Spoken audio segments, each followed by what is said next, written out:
within a moment. You knew me well.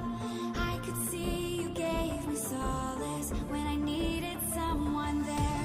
In the darkness I still see you like a golden arch, rising high above the sunset in every way you are. I know that everything's in focus now. I'm seeing, feeling for the first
Right, well, happy Saturday, SMITE fans, and welcome in to Week 7 of the SPL, a week where already yesterday we saw some fireworks and aggro what could be the closest knit iteration of the SMITE Pro League yet. It has to be. There's no way that any other league has been this close, because now for a while it was 7 teams that could all take a game off one another with Obey lagging behind. Now It's 8 teams that can all win or lose on any given day. And the games aren't bad, Dave. That's the thing, too. It's not like every team – it's close because every team is executing at a very low level. They aren't understanding their game plans, yada, yada. It's close because every team has really, really improved, and all these players have improved. It's been a blast to watch, man. I've loved it. And 6 out of 6 possible games yesterday would certainly be a testament to that. Standings as well, quite close. 2 teams starting off today, United Renegades down in that 6-7 spot, but literally 1 win separating United from tied for third place instead of down at 6. Renegades looking to keep pace with the top of the pack as well. Really, for the first time, we've seen kind of this one standout team, and that's Rival, up in first place. But the 2 teams I mentioned we have going head-to-head in our first matchup today, United versus the Renegades. Now, fan vote-wise, this is a 30-70 split in favor of the Renegades. But, Aggro, it feels like this is an United team that I can't quite put my finger on. We see some massive performances. They win 2-0 over Radiance, and then they lose 2-1 to Rival before that. It seems like this is a team that can compete week in and week out if they can clean up some of that consistency. Yeah, that's the problem with this team and has been since the start. But I think that going 2-1 against Rival, the team that's starting to separate themselves, as you mentioned, the very top of the standings, and then 2-0ing Radiance is certainly a step in the right direction for this squad. Now, it wasn't super clean against Radiance. They did make some mistakes, but that's to be expected for a team that's still trying to get used to making this roster change. I really do think that this team has great potential at the high level.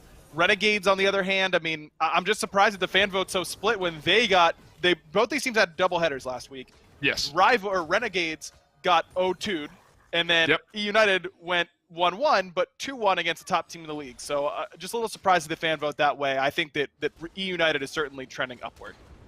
Right, it was a Rival loss for Renegades and then SSG just prior to that. Some variety in the God pool, as we've seen. Obviously, Scream bringing out Bastet a little bit. We were excited to see that, and variety has played Tyr, Sobek, Osiris. I mean, the kind of shift in nature there maybe lends itself to some interesting play styles here for United. Who do you maybe want to see stand out today in this squad, or is it more of a whole team effort? I think I'm still looking for Genetics to continue to get comfortable and improve at the SPL level. Obviously, his presence on this team, his shot calling, his mind for the game has really helped out a United. But we still haven't seen him be mechanically up to par in my mind. And so that's what I'm looking forward to seeing today is how comfortable Genetics is looking in that duo lane.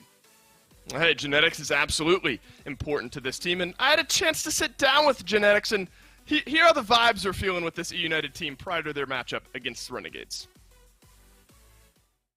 All right, thanks, guys. Here with Genetic support for United, talking to him about their matchup up against the Renegades. First off, Genetics, how are you guys as a team, kind of in this chemistry building phase since you've come in, especially with you being over in Europe? How has that dynamic sort of worked for you guys over the last few weeks? It's been a little bit weird to get used to because of like European players and North American players, but getting used to everyone's personalities, like especially Scream as well. Like players that have different like personalities is really hard to get used to, but I think we're getting somewhere. And I think we look pretty good against pretty much every team we've played against for at least 1 game, sometimes 2. Right. Yeah, and over the last 4 games, 2-2, but to your credit, couple of those losses, you guys have looked good. More recently, though, you guys get a win over Radiance, one of the higher seeded teams in the league. How important was that win, do you think, to United as a team to maybe get some momentum and some confidence moving forward? Yeah, it's definitely important. I mean, I feel like we were close to being Sanguine and we were close to being Rival, and to kind of drop games against top teams, especially when they've made a roster change to try and improve and they're still getting bad results. It was kind of irritating, even though we knew we could play better. But to get the Radiance win was really important for morale, for sure. Yeah, and it was an awesome-looking win for you guys as well. You play against the Renegades today, though, a team that is, admittedly pretty close to you guys in the standings. What's your take on where the Renegades maybe stand as a team? I think they're a really weird team. They don't seem very consistent on many Mhm. things apart from their team fights. I think they're the one thing they're good at is whenever they make a call, they stick to it. And you can see that Yep. with Barra and Ven kind of jumping in with the team. And I think that's really, really, really good. I think they're probably best in the league at doing that. But otherwise, they're kind of random. I'm not really sure. Well, tough to expect what to see out of them today. Genetics, thanks for your time and best of luck against the Renegades. Cheers. Always good to talk to Genetics, and obviously realizing, as we've kind of said, Ryan, that there's some kinks to work out, but they're feeling some confidence. They've obviously taken games and some sets off some of the top teams. I am curious. I want to continue the thread from Genetics over to the Renegades, though. Do you draw any similarities to Genetics play style to someone like Awesome Jake that we see over for the Renegades? Not really. I mean, Genetics is a guy who wants to play things like Terra and use those horror salts to be creative on the map. Jake wants to Fafnir jump into the entire enemy team and then let whatever happens. I mean, Jake's playstyle is pretty unique to Jake, and that's what makes him really effective a lot of the time. I think he's been an incredible piece for this Renegades team. Inconsistency is going to be a thing for a player who's just getting used to playing at the SBL level for the first time, but for me, Jake has been far ahead of schedule on what I expected. I think he's been a real contributor to this team. Agreed, and he'll have an important part to play today as well. Kind of your snapshot of the Renegades, though, coming into this matchup. 70% of the fan vote, as we mentioned. 2-2 in their last 4 games, and there seems to be a theme with 2-1 losses to Rival, 2-0 loss to SSG, as we talked at sort of at the top of this segment. Now, I do want to zoom in a little bit on Lasbra, though, aggro. Close to the top kills in the league and a healthy variety of gods played as well. He's played 5 separate gods in the last 6 games. Only Erlang Shen in the jungle has been duplicated for that. How important is Lasbra to the success of this Renegade squad? Absolutely monumental. I mean, he's a corner piece, really, of this Renegades team. In the games where they win early on, it's always because Lasbra starts to snowball and get ahead. But that's been the problem on the flip side, is that when he doesn't get these early kills, sometimes he still spends too much time looking for them, and as a result falls behind. I think that when Lass is on his game and he's all over the map and he's getting these early kills, ganking lanes effectively, it's going to be very, very effective. But teams have realized that that's part of Renegade's plan A, and as a result, I think teams are playing safer in the early game, being a little bit more willing to give things up than maybe they weren't before, but knowing that if we can get to late game, that's not exactly where the Renegades might shine. They might want to get leads a little bit earlier than what we're giving them. And so I think that adjustment is really just the next step in Lasbra's evolution as an SPL player. Remember, he doesn't have a whole lot of jungle SPL experience. He spent a large portion of last year playing in mid lane, and it took a little bit of time for him to come back over into the jungle. I think that he's doing just fine, but certainly still has some room to improve as a player and really elevate himself into that next tier of jungler.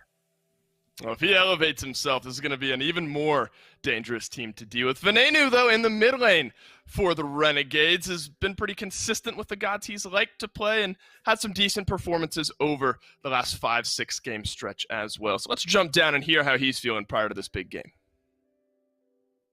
All right, guys, I'm here with Venenu, mid laner for the Renegades, playing against E United here today. Now, Venenu, I think you guys and maybe every other team in the league at the moment is kind of hard to pin down with anyone able to take games, sets off of anyone.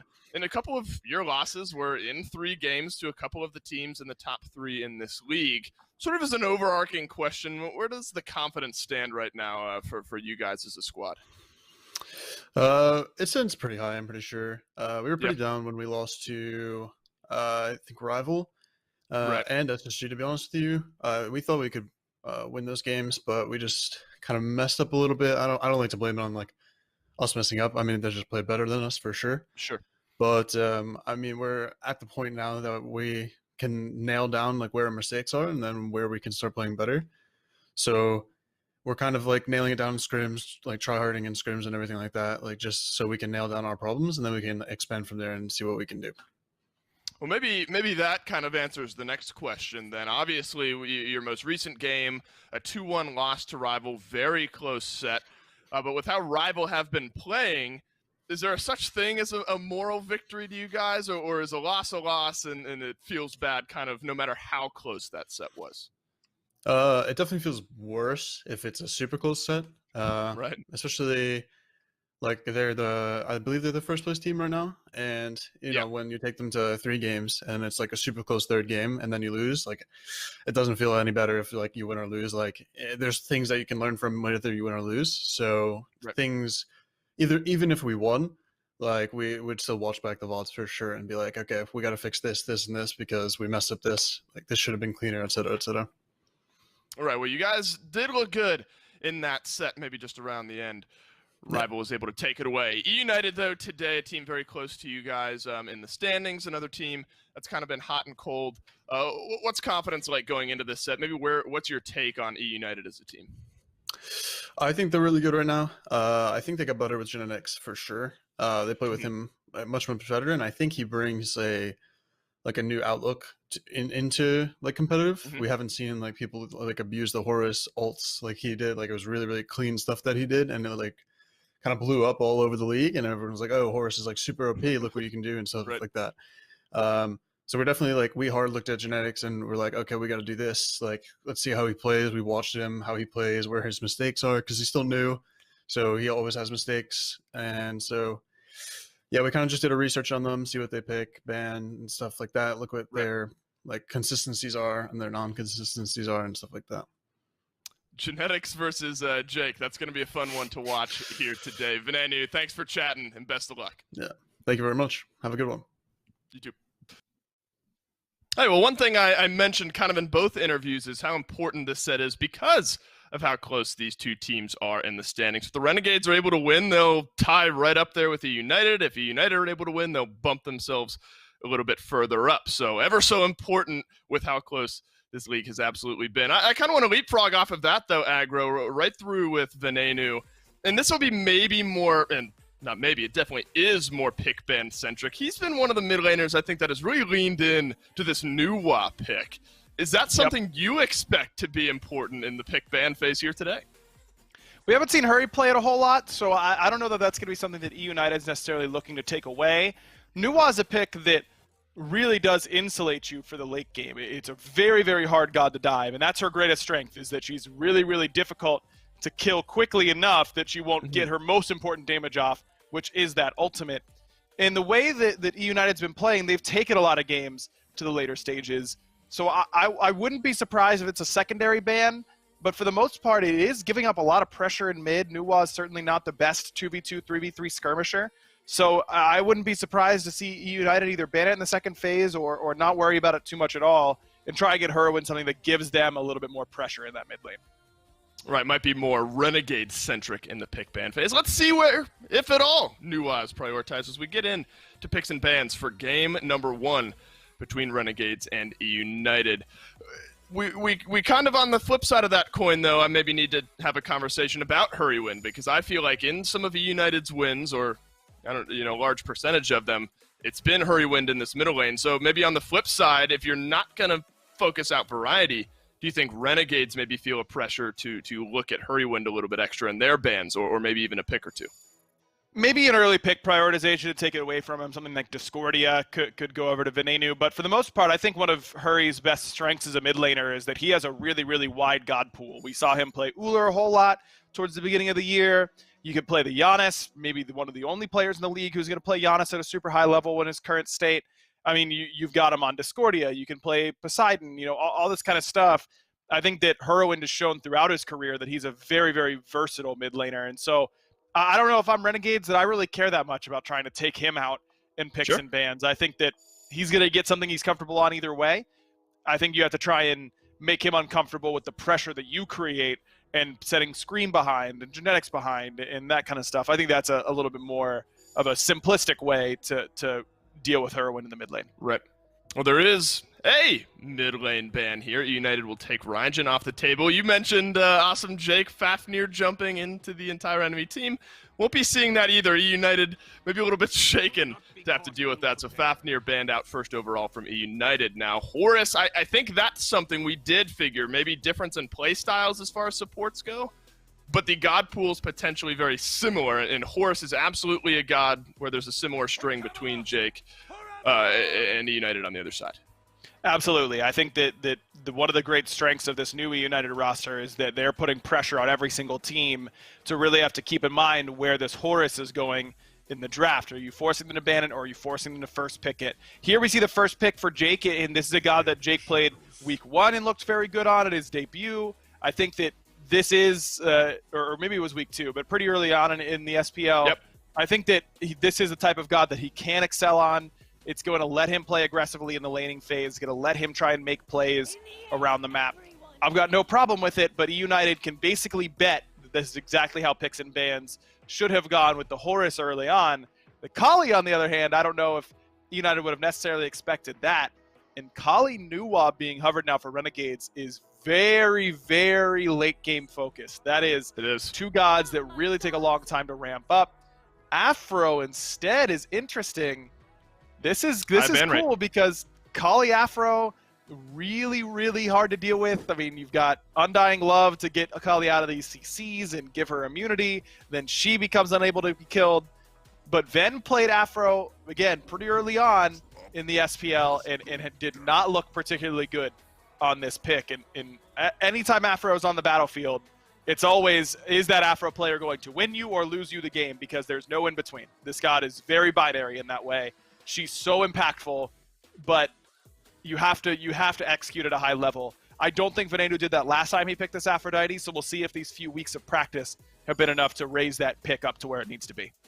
And she's hovering right around a 32% ban rate, I think it was. But I would argue if you zoom in on the last, 2 or 3, 4 weeks of the SPL, that's closer to the high, nearing the 100% mark, because if first couple weeks of the SPL, teams hadn't really dove into the Aphrodite pick just yet. And I think as of late, she has really been identified as a need to be banned. So banned a third of the time, but maybe recently a little bit more. I got to ask, though, Chernobog maybe along a similar vein. High win percentage, still relatively low pick percentage, but starting to kind of increase here in this meta. What's the deal with Chernobog and why some teams are maybe starting to lean towards him as their hunter? Global pressure, really, really good. I mean, it lets you get to a whole lot of team fights earlier on. ADCs are a little bit less impactful at the early to mid game than they were in previous years. Chernobog doesn't suffer from that because he can join fights in mid or on the right side of the map. And Snoopy on this pick is a signature pick for him. The Snoopy Bog has been a big pick for him Right. for a while, and I think that it's going to be strong here for E United. I like the early prioritization of it. And Pele in the jungle now for E United. Xing Chen likely in the support role there. Cerberus, talk about low percent pick rate. Obviously, have won 50% of one out of the 2 games, I think, where we've seen this Cerberus. Do you like Renegades rounding out their draft with the Cerb? I do. They were looking like they were going to be pretty physical heavy. This gives them a magical soul laner. I love it in conjunction with the Aphrodite for that prot shred from the Ghastly Breath. And now that United is locked in Hell, between Pele, King Arthur, and Hell, that Cerberus passive of that anti-heal is going to get a lot of value from what United has drafted. That's a United picking Hell in to the Cerberus. Any question marks around that, maybe? Not really. It's away from the Cerberus. It's not a great pick in general against Cerberus, but it's not in the same lane matchup, and it won't be mid too often. I'm just surprised that United don't go full pressure and just look at this draft from Renegades. Does Hell really make you outscale this draft? That's my question. I think that I would have gone for something a little bit more pressure heavy in the mid lane. Hell does bring some pretty good wave clear, but it's high risk. And so if Lasbra and Jake are there consistently, it could cause problems here for Heroin. Well, it's Renegades versus E United. It's game 1, and we've got Finch and Gore on the call. We absolutely do. Thanks, Dolson and Aggro on the desk. Going to be Finch and Goremizer heading in to this rematch between Renegades and E United. And Gore, this will be a rematch fraught with sustain between the Aphrodite and the Hell here at this point. That means to me that we're probably going to be seeing some late game action. You expecting the same thing here? Yeah, honestly, a lot of these fights are probably going to feel very prolonged. I mean, you look at just the Afro Hell, then you add in a little bit of what that Horus is going to bring for Renegades, and it's just so difficult to overcome the amount of healing. And I'm thankful for it because that means at least 6 times probably throughout this game I'll get to mention a different anti-heal item. Ideally, as these teams pick them up, like Brawlers, your Divine Ruins, etc., etc., those are going to be very important for both sides, maybe a little less so for Renegades since they do have that Cerberus who has a little bit built in. Well, already some aggression from Awesome Jake on the left-hand side of the map as he had just been harassing Genetics. They move around the map. Probably not too much that will be coming from it, but you mentioned how these teams are going to have to pick up anti-heal in that game. It almost goes without saying at this point that with these types of drafts, you're absolutely going to need it, but you're also going to have to make sure that you're getting that max value out of it. You're not going to be able to stop the out-of-combat healing from an Aphrodite or a Hell. It's going to be substantial, so in those fights, when you see your moments, you have to make sure you're pulling the trigger. But look at all this extra presence in left. Scream now rotating over as well to make sure they can defend their purple from Renegades, as well as Lasbro on this side of the map. He's grabbing Oracles. And this is something that E United have done really, really well overall. And I feel like Renegades are maybe playing kind of, well, it's call and answer right now. United move over, you see Scream come over, and then you have Lasbro kind of rotate to match. But Scream has been over here every single time Snoopy starts to lose, even just a little bit of pressure in this lane, because of how much of a win condition he can be, especially on this Chernobog. You know he's going to be pretty safe, I think, in a 1v1 up against Barra until, late game comes online and it's just Shibalanke doing tons of damage to you. But maybe getting in that early lead, if Scream finds a pretty decent gank, it changes everything. And that's something that E United have been doing almost regularly, like clockwork, is having that early rotation. I like that from him. You don't want to be too, maybe, predictable. There are some times where Lasbro can be that level of predictable. He loves to come around for these 2-minute ganks or so on the left-hand side. Doesn't look like he's quite going for that same timing here. But I think there's something to that consistency for E United sort of recognizing that they like to play through Snoopy. And I'm going to be honest, I don't think this has been Snoopy's best year here so far. I think there have been times where he's looked a lot better, but we know that high-end potential from Snoopy is always there. And they want to make sure, especially get someone like a Shibalanke that can kind of bully you out a little bit with that free poke he gets from the Bola, that he doesn't fall too far behind it. It's the same conversation I like always when Aggro brings it up, because it is the consistency of a player more than it is how high is their ceiling versus how low is their floor, right? If you can have great days, but you can have equally abysmal days, then we don't know whether or not you're going to be easy enough to, just slot into a team or be the hard carry that you need consistently enough to make this team a truly top team. But if, you're always going to have a, similar performance as you did the last time, which is something we see more out of solo laners now than anything, then that's something to rely on. And Snoopy, as you mentioned, maybe not the best of days all the time, but his floor is still pretty high up there, so he can still be consistently good for United. Yeah, I'm a big fan of even Snoopy's worst day, if I'm being honest, right? So I'm right there with you. But this guy is certainly an excellent player, and if it's felt like maybe he hasn't quite been at the level that we're used to here this year, just because we know how high that ceiling can be for him at times. We talked a good bit, though, Gore, about how we thought there might be some early presence here on this left-hand side of the map, but even though Scream and Lasbra kind of peeked their head in a little bit, there haven't been any ganks here early, and I don't think that that's too surprising. Both of these teams have got to feel like they've got a pretty decent shot in these late game team fights. So I don't know, man. I don't think there's any particular reason that you have to rush. What do you think here? Is there a squad that you would rather see maybe be a bit more active here early, or is this the right pace?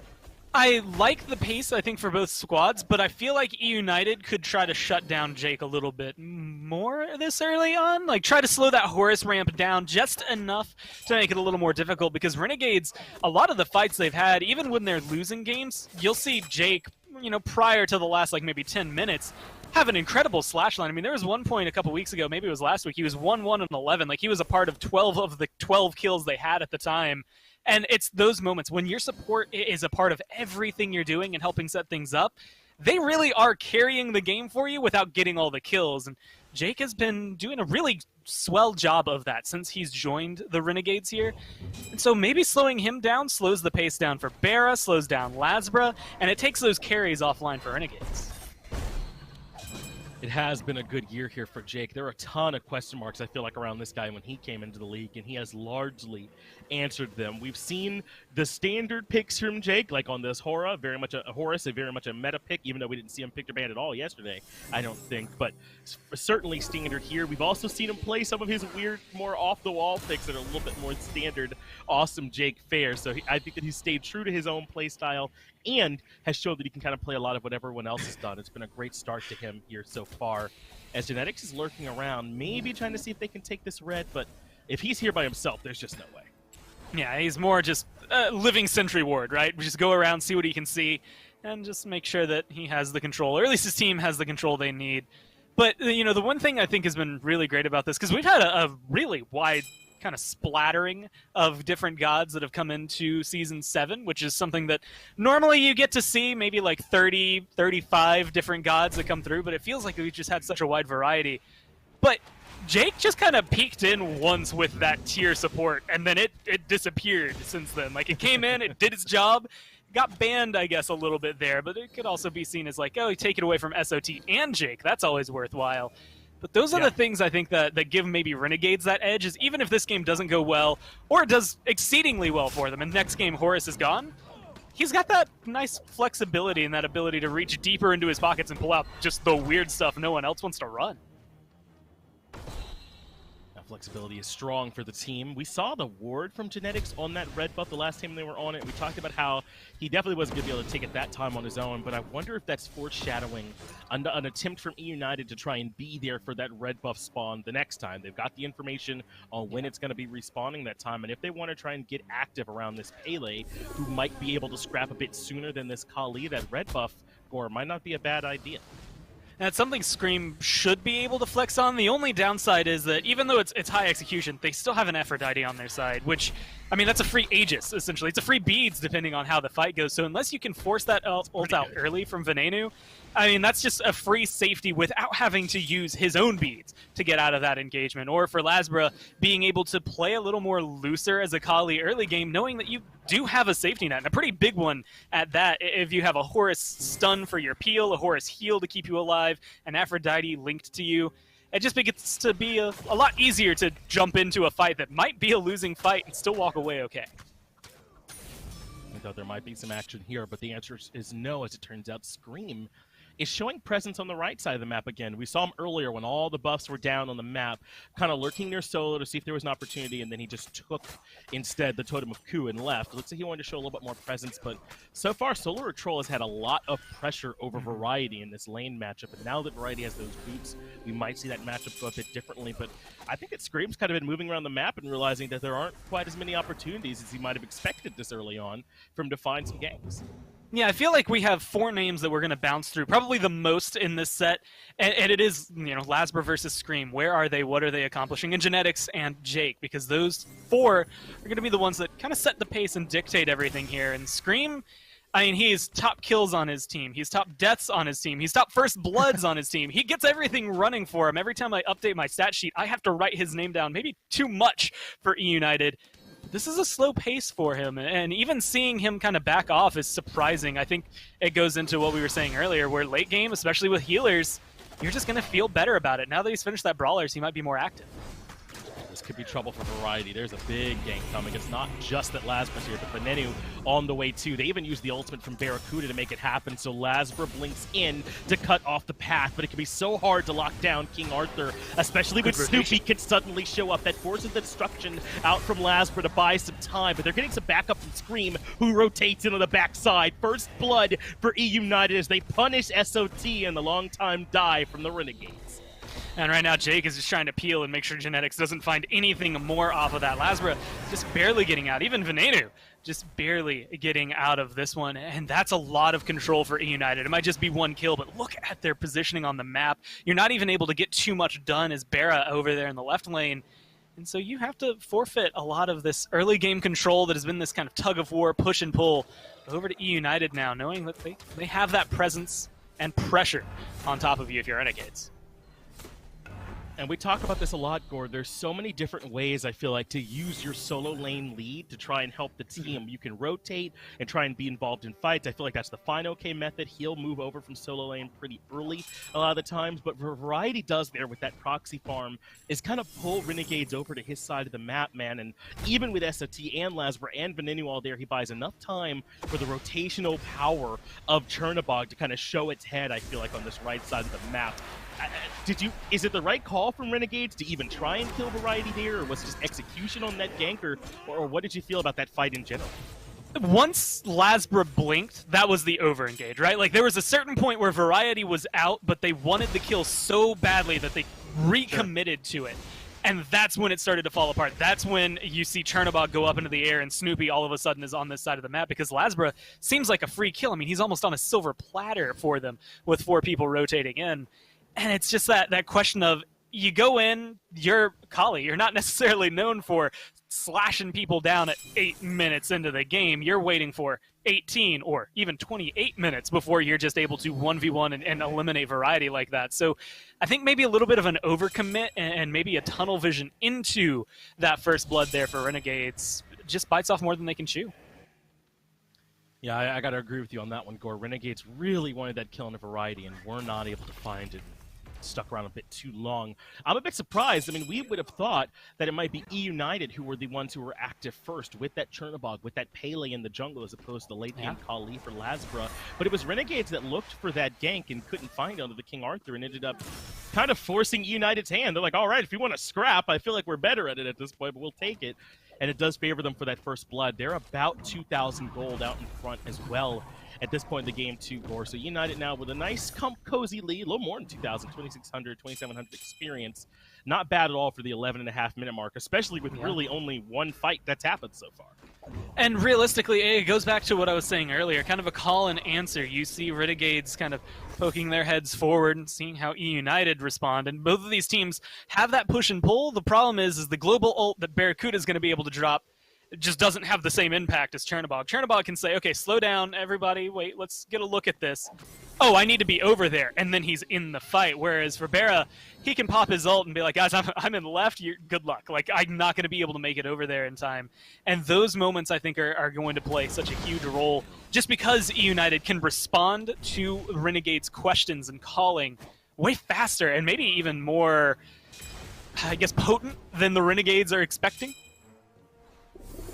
That's what it's felt like here so far, at least in this early game, that E United have had that response. It's a good time, though, I think, to do some item roundups here at Gormizer. You already saw Doug highlight those light anti-heal items earlier on, the Brawlers for Scream, the Contagion for Awesome Jake. It's worth noting the Rod to Hootie there for Ven. We like this on our healers, that passive working, even if it's on your own teammates, to give them a little bit of extra heal when they're low. Plus the crit coming out here early from Snoopy looks like Rage. You might be seeing that Poison Star build coming out from him. How do you like this early itemization we're seeing? I like it. I think for Snoopy especially, it's going to make it a lot easier. His target, I kind of highlighted it on a 1v1 against Barra, maybe it being a little rough late game because of how Xbalanque is, but realistically, Snoopy doesn't care whether or not it's Barra. He really wants to shut down Lasbra and Vin, and honestly, being able to crit an Aphrodite down to low health, or at least force her ult so she has to play it even safer, makes it a lot easier for someone like Scream then to follow up, or Herowind even, with the damage that Hell can output, to clean up those last couple of kills. Might give them some surprise burst out of this Chernobog, who got off to a good start already with that first blood, right? 1-0-0, and I feel like it's harder to find a way to better leverage a Hunter who gets a little bit ahead than to get them started on that crit right away. So Snoopy in a good spot. We don't normally see the Rod this early on, but Venenu making it work for him, even with it being a bit more expensive, and he should be in a pretty comfortable spot too, as Snoopy has his beads forced out on the left-hand side, and he ults. I wonder how much pressure he felt that he was under, comes back down, and now they can look for this damage on the Awesome Jake with the Herowind gank, but there's just not a whole lot here. That's pretty good from Jake to get the ultimate and the beads out from Snoopy. If Genetics was about 3 seconds faster there, then that probably results in some kills for E United, but unfortunately I think the rotation that they wanted to, being able to come over, have that huge spin to win, throw him right back into the waiting arms of Snoopy, that just didn't happen, and it wasn't there in time to make anything come out of it. So it's a huge one for Renegades to maybe get some more pressure on that left-hand side. Well, both our solo laners are here, so you can expect a fight, and Scream takes a ton of damage early. Can't even escape. That's big for Venenu to find that kill. They want to get right into the thick of it, but Lazbra's low. Procs that destruction and uses it to get back out of there. Awesome. Jake even ults back in. So despite all these low HP bars, no more kills. I say that until Lazbra falls to Genetics, and SOT won't be denied. He's in the back line finding more. A 2-for-1 so far favoring Renegades, and they might be able to find more. Genetics goes down as well, and they're still not slowing down here, Goremizer. SOT is stepping on the gas, and maybe now they can collapse onto Variety. And you see some of that anti-heal playing a huge role here. Herwin just isn't able to hit as hard as he wants, and that's 2 more kills. How do they find a kill in there somehow? Herwin is able to at least get one of the Barracuda, but a 4-for-2 overall favoring the Renegades in that battle. And Gore, how did that go so wrong for E United? Renegades were able, I think, to trap a couple members early on in that one. It comes down to the amount of peel one side has versus the peel that you see out of the other, and that is to say Jake and Solar Troll kind of stick with their main carries. Fortunately, they kind of put Lazber up as the sacrificial lamb, but he's chased down by Genetics, of all people, who uses his blink to try and close the gap and to get that kill successfully. But you invest so much as Genetics to shut down just the Kali that Farah's over there hanging out with 2 tanks and having the time of his life. You've got anti-heal in the Contagion, plus the anti-heal from the Cerberus, so Herwin isn't able to keep the healing up for his team. And then slowly but surely there, it was just ticking them down like a checklist for the members of United and how to get rid of them.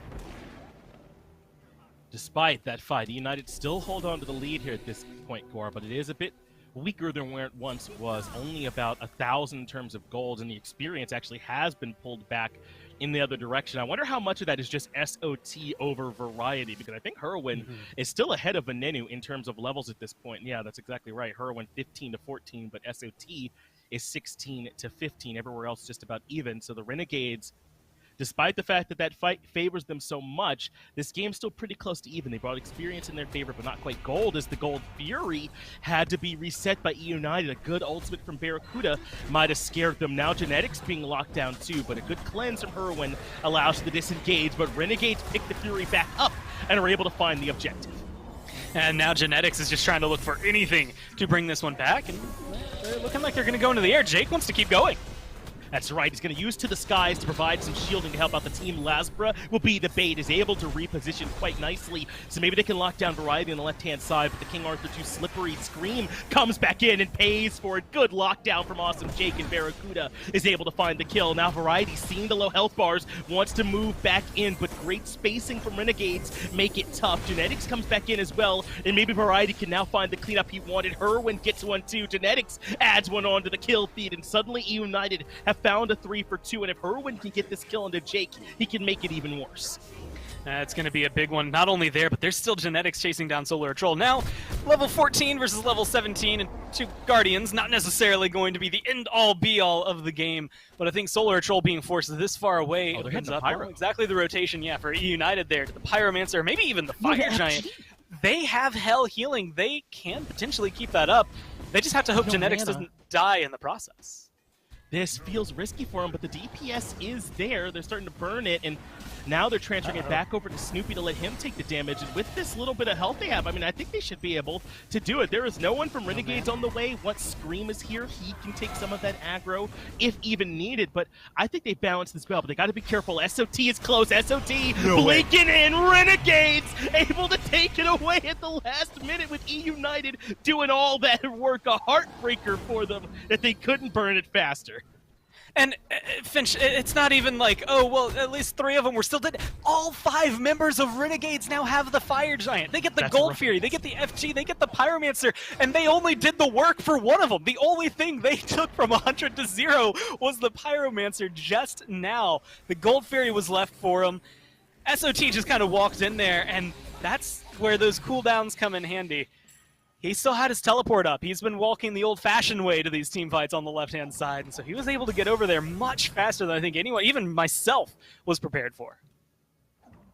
What a game it's been, though, Goremizer, at this point. We had the beginning of the game with almost no action, but then all of a sudden you have this pacing, and this is a look back at how this Fire Giant gets stolen. Just great timing from SOT to be able to blink in and close that gap. But all of a sudden now, there's so much action. Scream getting aggressive, but Lasbra still has the destruction. That's the turnaround play, and suddenly everything is coming up Renegades. That felt a bit like maybe even frustration from Scream, trying to force that kill. And now look at the left lane. That's a tier 2 tower for the Renegades. United started to crumble here, I think. Gormizer, they don't know how to respond. Yeah, no, it's so dangerous to do an FG in a moment in the game like that. It's actually maybe the opposite of what Renegades did earlier. Renegades had that 4-for-2 trade, and they let go of the Gold Fear, even though they had a considerable lead and maybe could have forced it to happen. There, United didn't really have the ability to force it to happen, but they still tried to. And now, I mean, you were so close already, but this huge swing into the lead for Renegades is huge. That is the ultimate now on cooldown for Genetics, but same for Venenu. Ends up using that Undying Love to try and make sure nobody gets pulled, though I don't think anyone ended up in any actual danger. So 2 tier 2 towers have now dropped, the one in mid and the one in long. The short lane tier 1 dropped, but United there to defend the tier 2. But Renegades have already done the damage. About 6,000 gold now out in front. What a swing from a game that was so close, like 7 minutes ago, I want to say. Gormizer was dead even. And now all of a sudden, Renegades with pretty close to a stranglehold on the map. I mean, honestly, you go 4 minutes ago, and we're still just in a fight kind of deciding everything. It's just so interesting to see how a domino effect, I guess, it comes through. That's and what it felt like, more yeah. credits and maybe kudos to Solar Troll for not using his relics. Like, it's so weird to think, yeah, you didn't use them in the team fight, and so it helps your team later on being able to have that huge rotation, especially now that, you know, hey, you just had a huge influx of gold. You've taken that lead away from United, but they've invested it so well. You've got a Relic Dagger along with an upgraded Cursed Ankh from Jake. If you want to deal with Hell and, well, kill everybody just a little bit better than you were before, they're going to be able to lock it down. And while there's Divine Ruins, there's Pestilences, there's a Brawler's Beat Stick, and a Cursed Ankh on the side of United, it feels like they're going to have a lot more difficulty getting it into the scenario where they feel perfectly in control and trying to shut down specifically Venenu and Awesome Jake's healing while still, you know, not getting completely zoned off or killed off by SOT, Lasbra, or Jake himself. It's crazy, though. Renegades are the one with the lead, and yet United were the ones in position around this Fury first. The Oni Fury. What a critical Fury to be spawning at this point, too. Certainly the most valuable of the three, I would argue, at this current game state. So this is going to be a pretty big battle, not just in terms of can Renegades hold on to the momentum, but this could be enough for a big final push from them if they're able to grab the lead. And they've got the Oni Fury low already. Renegades destroy it, and so United step on the gas. This might be their last close fight of the game, so they feel like they have to take it now. But Awesome Jake re-engaged with the ultimate. Barracuda gets away from Variety in the backline, and SOT controls everyone with the big ultimate. He does end up losing his life for it, but he's put his team into a decent spot where they've traded 1-for-1 solo for solo. Genetics falls as well as Venenu able to lock him down. Now Irwin low, and Lasbra on the long time gank finds the two-man stun, but ends up getting killed by Scream. He shuts him down before the reset can come through, and Awesome Jake gets the return. It's 3-for-2 in favor of Renegades. And that was a huge engagement, but a big ending kill there to get rid of Lasbra. It's still chasing down Venenu now. They want more, but Scream, oh, he bit off more than he could chew. Yeah, it's a miscalculation there from Scream. They really want this kill to Venenu, and Snoopy is able to do it. He's got so much damage on this Chernobog, but Barracuda, my man who likes to stand tall in these situations, is on his way. The blink in from Awesome Jake, the dash to close the gap. They want this kill in Snoopy. Stun. There is the stun. There's the lockdown and the deicide as Renegade's able to come out on top, though not as cleanly as I think they would have liked. Not at all. I think the big turning point was Lasbra's death. I wanted to highlight it there, and I didn't expect them to keep chasing each other, but well, United were hungry for some more kills, at least trying to equalize the game state. Unfortunately, they might have given up even more because of that, but Lasbra goes in, has Afro linked to him. Venenu still has ult at the time he jumps in. It's just the communication. Who's going to ult first? Is Lasbra going to have to use his to stay alive? Is Venenu going to use his to keep them going? You know, how is that going to work? And I think there was just enough of a miscommunication that he ends up dying down there. And a late game Kali, I mean, with this many items online, even though it's 0-3 and 5, you put an Aphrodite behind that, and it is a dangerous, dangerous thing for United to handle with. Right. I mean, it comes blaring with a handle with care on it.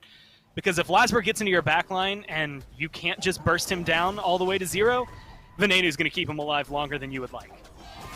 Well, Renegades want their second Fire Giant of the game, and they're going to actually try to earn this one. Genetics is getting popped right now, has to find the disengage. The ultimate there is going to be enough as Lasper secures the kill. Now Variety is stepping in. They got to make sure they don't walk in one by one to their death. So good work by United. They fall back and reset, and Renegades have to drop the Fire Giant as well. So United can definitely still fight this.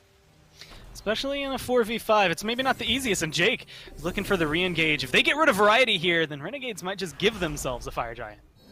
They've made it all the way in between and kind of fractured this fight. Herwind and Scream are now off to the side, and Good that's target. who they're going to make their target. Scream not getting the cleanse there in time, does get the turnaround kill somehow amongst all of that, but will end up losing his life anyway. So now the re-engage. In comes Snoopy along with the rest of the squad, but there's only 3 trying to defend up against the might of Renegades at this point. What a seesaw. What a tightrope walk this game has been as Variety walks in. And if you all were wondering about the back-off damage, well, there it is as Venenu pops him.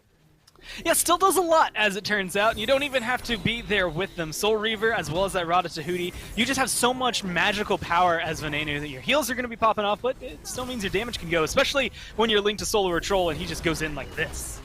It's another bait, gets the beads out from just about everyone, and Jake, as soon as it locks down, has the lockdown. Snoopy will end up falling. Genetics and Herwin have to fully retreat at this point, and now it's Venenu's turn to provide all that sustained, heal everybody back up so they can do this Fire Giant one more time. And look at Herwin and Genetics. They're forced to come back in and try and find some way to contest, but Renegades certainly know it. Renegades happy to just take the fight if they come in too sloppily. It's SOT and Venenu, they're out there front, and Genetics is taking too much damage. Venenu's starting to rip through everyone that comes his way. That's the Fire Giant now for Renegades as they're looking to put a seal on this first game. Man, you want to look at carry potential for Renegades, and the lowest on my list was probably going to be the Aphrodite. Right next to her would have been the Cerberus of all things, but I mean, at 6-2 and 9 Solar Troll is making sure that that statement does not remain true. I mean, the fact that your Kali at level 20, almost full build, is not outshining your solo laner is just huge for Solar Troll, especially because he just keeps doing this. He runs back there, and what's Herwin going to do? You can't fight him. You can't do anything. Scream got to the back line, but he couldn't do enough damage there, Gore. It was a good call out from Lasper to make sure everyone was aware, and SOT has found 2 members and brought them back into Barracuda's awaiting arms. That's 2 more in favor of Renegades, and Awesome Jake wants to keep up this pressure. They'll use the ultimate to reposition towards the left side, but they want to do the full-on dive. He goes right to the back, forces out the ultimate from E United. Now the Titan is under siege, down to half health, down to a quarter, and E United cannot keep it standing. It's Renegades that are going to come through and strike first. That Fire Giant steal from SOT was Bane breaking Batman's back. That was the moment for E United, just getting shattered for them. Because everything else up to that point is so close, it's so neck and neck. But that one lead, the fact that you get all 5 members with that buff, it gets them towers, they get the Oni Fury there shortly after. And even though the fight around the Oni Fury wasn't very clean, that didn't matter. They had the pressure in the lanes to follow up everywhere they needed to. Renegades maybe a little lucky on when they get that steal, but it's exactly what they need, and they play the lead well.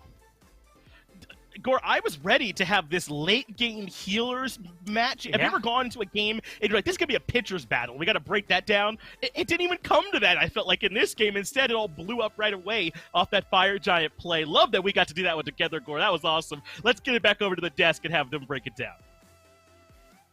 Well, in a game that starts this close, sometimes you can just pinpoint one moment that makes all the difference. And maybe for some of you guys at home, you can pinpoint one skin that makes all the difference in your life. And it could be the new Fey Mantis Arachne skin, available now in the Fey Mantis chest, also available for direct purchase. It's a really neat skin. Make sure to jump in and give it a look. Aggro with me, though, to talk about Game 1 in this set, and maybe I'm not too far off there, Aggro. Back and forth in the early game, and there's kind of this one sweeping moment where SOT moves in, takes away the FG, and that's maybe all she wrote for this one.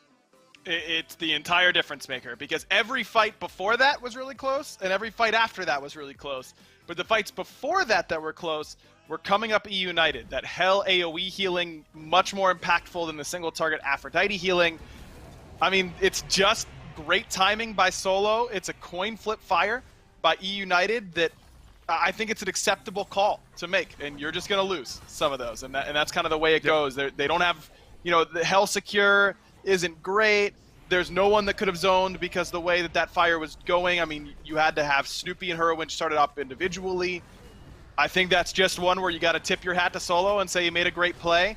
He just was such an impactful player this game on this Cerberus pick. Not just that Fire Giant steal, but initiations, cleanups. How much value do you think his anti-heal passive got that game? Like thousands and thousands of healing that was redirected to him instead.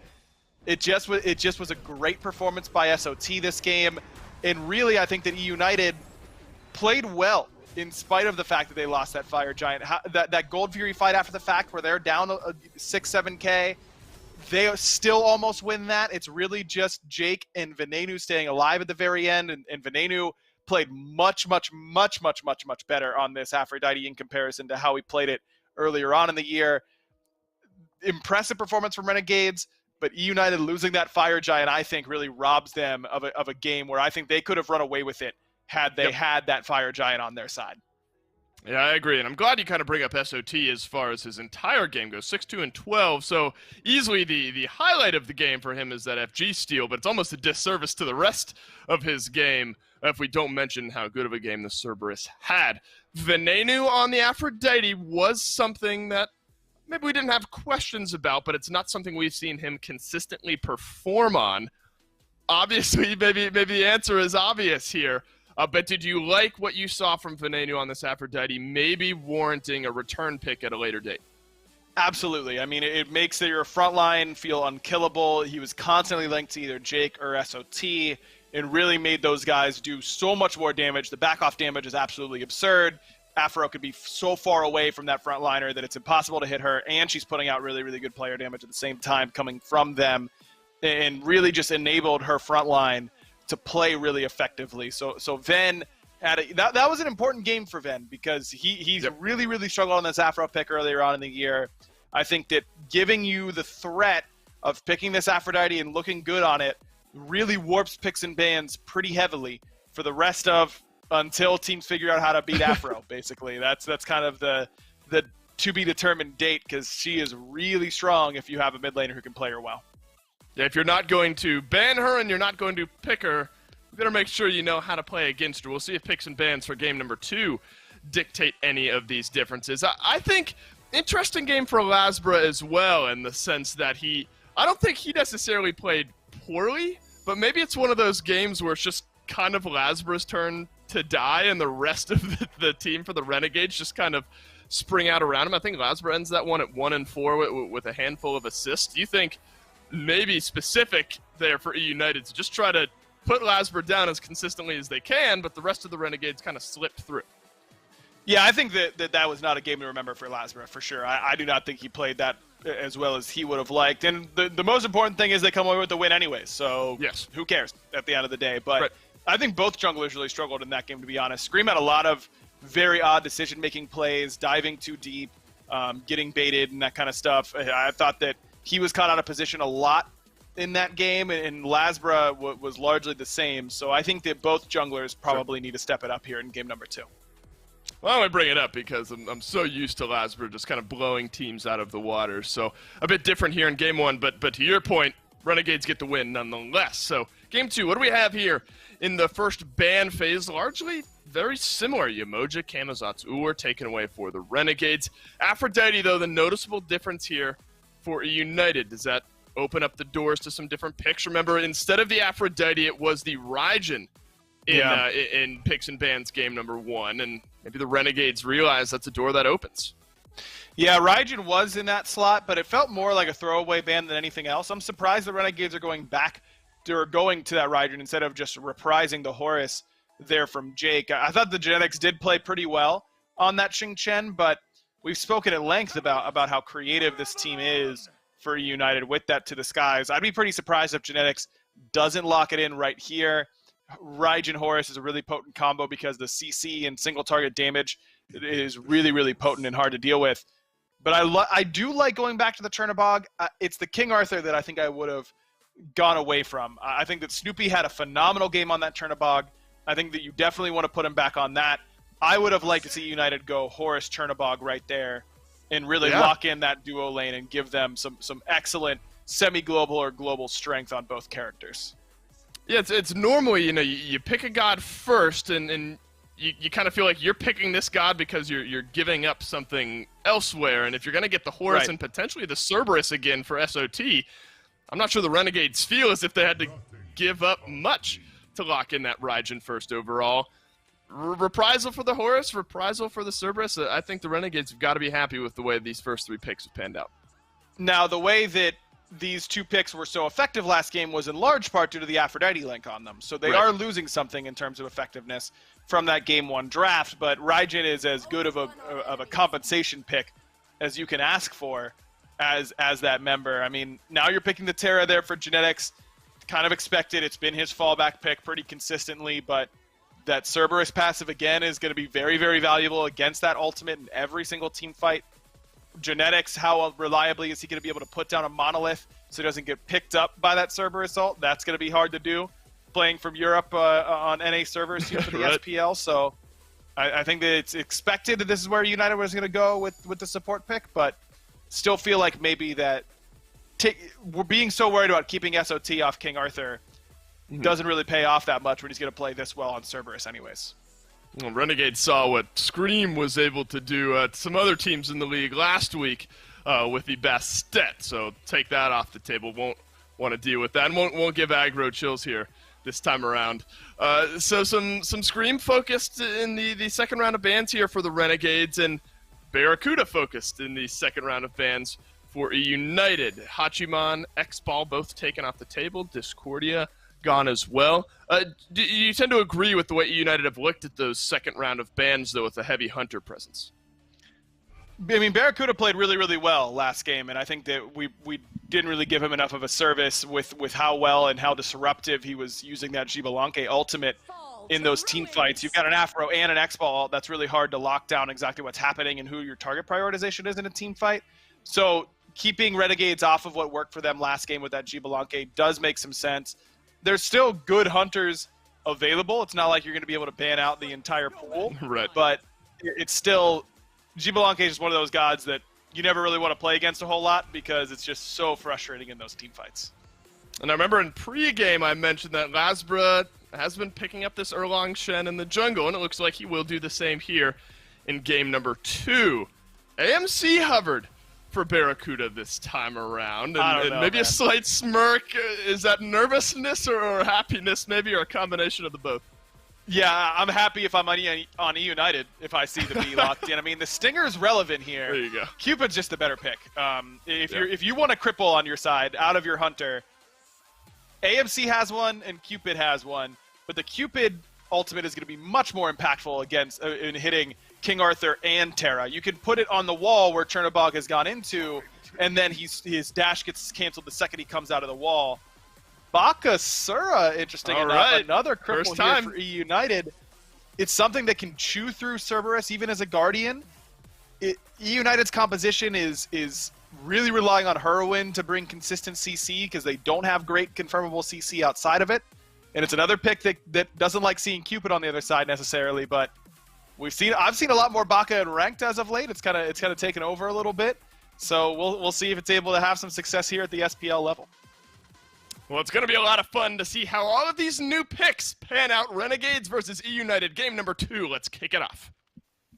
Thanks, Dawson and Agro. After the excitement that was game number 1, how could we expect anything differently here, Gore, in game number 2? We're going to be seeing the Cupid from Barracuda, something he likes to play. Benenu on the Raijin, another popular pick. But on the other side, Scream going to be playing this Bakasura partnered with a Hell. Which one are you most excited for here? I think it really does depend on performance, so this might change as the game goes on. But I'm looking at the Bakasura. One of the biggest things that Renegades had going for them was this front line. They get the same 2 front lines on their side in terms of the gods. Scream has true damage and can try to beat them up and stop them from being as potent in the late game. Awesome. Jake going to let Barracuda basically solo farm this first wave while he looks for pressure over near the purple buff. I think he forced Genetics to use the Hand of the Gods over there as well just to secure it. So now the old split that remaining farm is awesome. Jake just starts to walk off on his own. Look at the XP per minute. It's 18. He really hasn't gotten any of this early game farm, but he's putting Barra in a great spot comparatively to Snoopy with the way that he's able to play with this Horus. I think that it's worth talking a good bit about what Jake's been able to do here for this Renegades roster so far. Yeah, Jake, realistically right now, kind of feels like he is going, hey, I have the ability to stun people, and that's all I need. Level 1 is good enough. I mean, it's not the greatest when you start getting a maybe dip in what you have, level 1 now compared to Genetics level 2, but it's still enough to help set up someone like Barra. Now, like you said, kind of funneling all of it into Barracuda means that he theoretically should start to get ahead here a little bit further than he is already. A little under 100 XP per minute ahead of Snoopy, but start to gravitate that. That means level 3 first, level 4 first, and then, of course, the important one, level 5, getting his ultimate online, maybe being able to help shut down Snoopy a little bit faster. It's interesting. He's basically given up those first 2 waves to Snoopy to let him solo farm and establish some pressure over here in the long lane, too. So I don't mind this start from Awesome Jake really at all. It is going to delay him, obviously, but this could potentially be the punish now that Lasper's lurking on this side of the map. And if Genetics gets caught out just like this, then he'll be in trouble. What a great just sequence. I love the way Renegades played that whole first 2 minutes, and it culminates in that kill. All right. I don't know where to start with this part. I think the first one is, guys, if it's under 3 minutes, I think you ignore walking over to specifically the Chaos side Alpha Harpy, because so many deaths have happened in that area for supports that it feels like it's littered with gravestones. And the other thing that kind of comes in tandem with that is the fact that the Alpha Harpy is nice. It's really good XP, but it's not worth your life, especially this early on as a support. Maybe you can slow down their pressure. Your purple buff, absolutely go to a death to try and defend that, potentially just to ward them away. Alpha Harpy, I don't know if you commit that hard.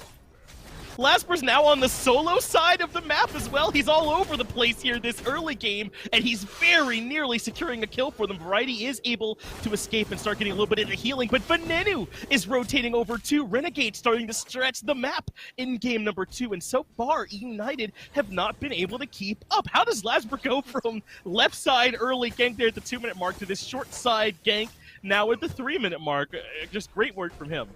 Yeah, I think that's a guy who just says, well, got my kill, time to go get my speed. Just backs immediately and decides to keep on going with what he wants. And it is that, I guess, mindset of, I'm just going to find as much farm as possible. I don't think sitting over here in the duo lane after killing Genetics is going to be that fruitful.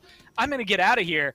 And I think it just got a little lucky that Variety got as aggressive as he did into that jungle. Last time that happens, and United walked away with first blood because of their rotation, having the Chernobog for Snoopy, made it so much easier to get to that right-hand side of the map, but they weren't ready for it this time around, and Variety did bite off more than he could chew, didn't have that crazy, insane getaway train that we got to see at the beginning of Game 1, and, well, unfortunately for him, he's now in the dirt because of it. Not a bad start here for Renegades, but look at these charts. At least gold-wise, they're really not that far out in front, Gormizer, as a result of this early start. So it has been nice. They've gotten a couple kills, but it really has not netted them a whole lot. United's done a great job in responding to it and making sure they're farming up nicely.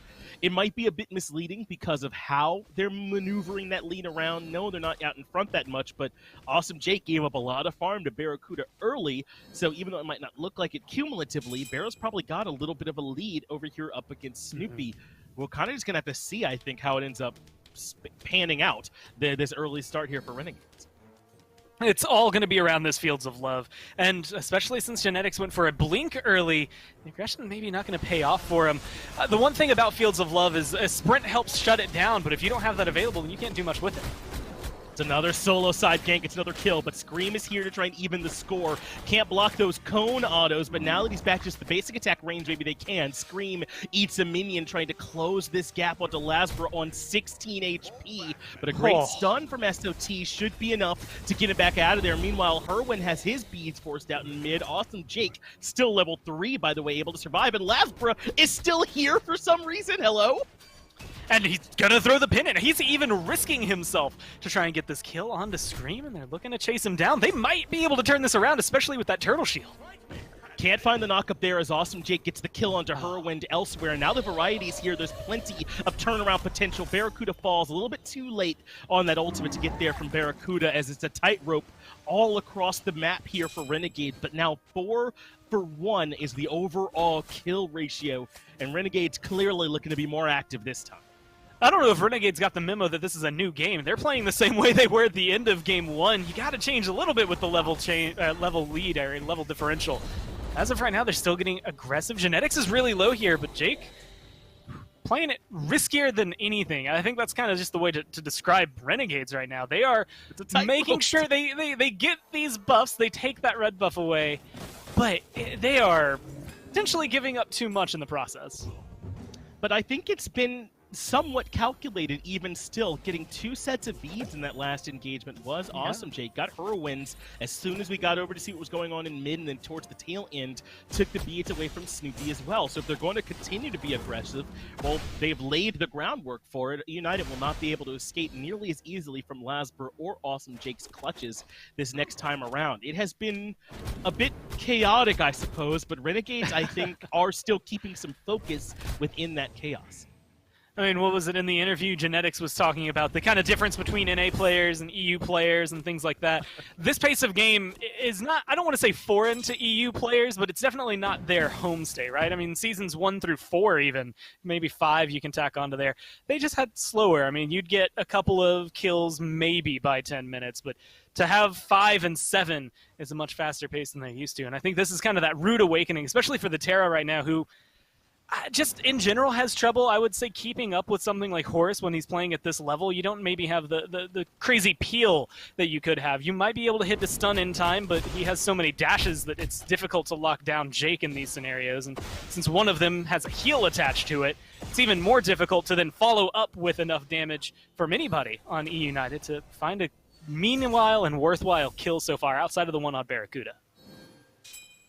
Look how safe Herwin's playing. That's because his beads are just about to come back up. They will be available now. And Awesome Jake was lurking nearby to try and capitalize, but that was only one half of what he accomplished last time. Snoopy still waiting on his, another 40 seconds there. And with this red buff spawning, this could be the time to try and get aggressive. Awesome Jake has used the To the Skies to get in position for this red buff invade, but there's 4 members of E United nearby, and yet again, Renegades are able to strip it away. Not bad from the Order side team, and they're going to keep up the pressure. They're heading over towards gold, but looks like that's only Awesome Jake considering that one. Everyone else is ready to disengage. Well, and they showcase one of the most important things. Red buff is a really nice buff to have, but honestly, when you're trying to strip something away, you don't care whether or not you pick it up. You just don't want them to have it. You take away that XP, but you also take away the damage bonus they're going to get to that. So now Venenu, especially, I would say having a damage lead over Herwin already, just in terms of kit, is going to be even further ahead. And even though that net worth is just slightly in favor of Herwind right now, I think the farm can start to tick up here for Vin and start to maybe open conversations for this Raijin to make some big plays. This is impressive, though, from Renegades. I mean, game 1, Gore, I think it'd be pretty fair to kind of call that one down to almost that coin flip on the Fire Giant, right? Just a great individual play from SOT. Despite that, I think Renegades played really well the whole game. But this game here, this has been, at least for these first 9 minutes, a very sort of measured approach from Renegades. Yes, it's been a bit crazy. They've been doing a lot of fighting, but they have been fighting in specific moments around Awesome Jake, around Lasbra, and their early game advantages. And so far, it's really worked for them. They got to hold on to it, though. I can't celebrate a whole lot about just about a little over 1,000 gold lead at 9 minutes, but they have absolutely earned every bit of the lead they've got so far. Well, a lot of it right now is the CC they have on their team. I mean, last game having to deal with just SOT or Jake, there was already a ton, but now you add in Pin and a taunt from Lasbra. It just is, it's so much to burn beads that every little skirmish they take is potentially walking away with a huge relic burn from E United, which then just opens the door for them to make a second gank about 30 seconds to a minute later, potentially finding kills. So trying to lock down Herwin, trying to keep Scream falling behind. Those are the big plays early on to make sure that the late game doesn't open up for E United and that Renegades can cultivate that 1,000 gold lead into something big. I like the timing on this Pyromancer, and they'll get a kill onto Genetics off the back of it. They knew Scream had backed in right, and they knew the red buff was up, so a couple members would be there. So they get the kill into Genetics, but can they escape on the backside? Variety has grabbed Lasbra, putting out good damage as well, but SOT has hunted down Herwin in the back line, and Variety is struggling in the 1v3. I said struggling, but he's able to find a kill. Scream gets SOT as well, and Variety is still pushing here on the backside. So E United answer back, even with good timing from Renegades. They weren't able to get things cleanly enough. There's the Fields of Love from Barracuda as he rushes his way into the fight, but has to fall back. Well, gets the peel on the Pyromancer, which is a huge risky play for the approach he took to that fight. I mean, having his dash, being able to get him just slightly on his team's side of the Pyromancer, but Jake was there laying in wait to make sure his hunter could walk away safely. And there's so many little intricacies like that throughout that fight that make a big play. And I think a lot of it is the solo laners 1v3ing, and both of them being able to walk away with a kill, maybe better for Variety since he also walked away with his life, but the fact that they're that big, or at least that potent this early on, I think goes back to showcase why SOT had such a huge slash line last game, and I mean, what you have to keep your eyes open for, because a single play from either solo laner can be the one thing that changes the game. I think Renegades do tip the scales back in their favor with that Pyromancer grab there on the tail end. They're going to look for Variety, too. They lead with this 9-turn Blessing to get the heal for Lasbra, and he certainly needs it. Stygian Torment doesn't quite find the pull onto Variety, but he is still locked down in between two. Big healing from the King Arthur, though, so Lasbra spreads out a bit, and that buys them some time. Solar Troll doesn't quite have enough damage, and gets the ultimate out from Herwin on the tail end there as well. So I think that still ends up probably being worth for Renegades, even though they don't get that kill. What did you see for? I think as long as that Hera, Argus comes down, then you're walking away saying, well, at least we got that, right? You did force out 2 huge ults from your team, the taunt, as well as that knock-up. Big, wide circle for SOT means that team fights might be going to be missing from Renegades for another minute and a half while they let those recharge. But you can still maybe apply some pressure, specifically in the duo lane with the way Jake has been set up and what Barra has, his ult recharged back up. I think the conversation is going to end up just coming down to relic usage and which ones are going to be available. Beads right now mostly down for Renegades. So the window, I think, for United to get aggressive, it's closing, but it's still there. What about this support gap in the experience? It's almost 2.5 levels that's favoring Awesome Jake over Genetics right now. And I feel like in just about every other role, that lead would be huge, but it can be hard, I think, to evaluate those support differences sometimes. How much value can Renegades really get out of that lead?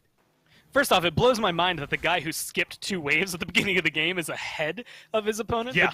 It is the level gain that you get. And so maybe Genetics is still going to be as potent. I mean, you're tanky enough, although his build maybe not quite in the same vein as what you expect from a Terra to be immune to damage as you get late game, right? So he's still pretty squishy at level 8. But it's the levels that Jake will have over Genetics that make the big difference. And the fact that he'll have more prot track.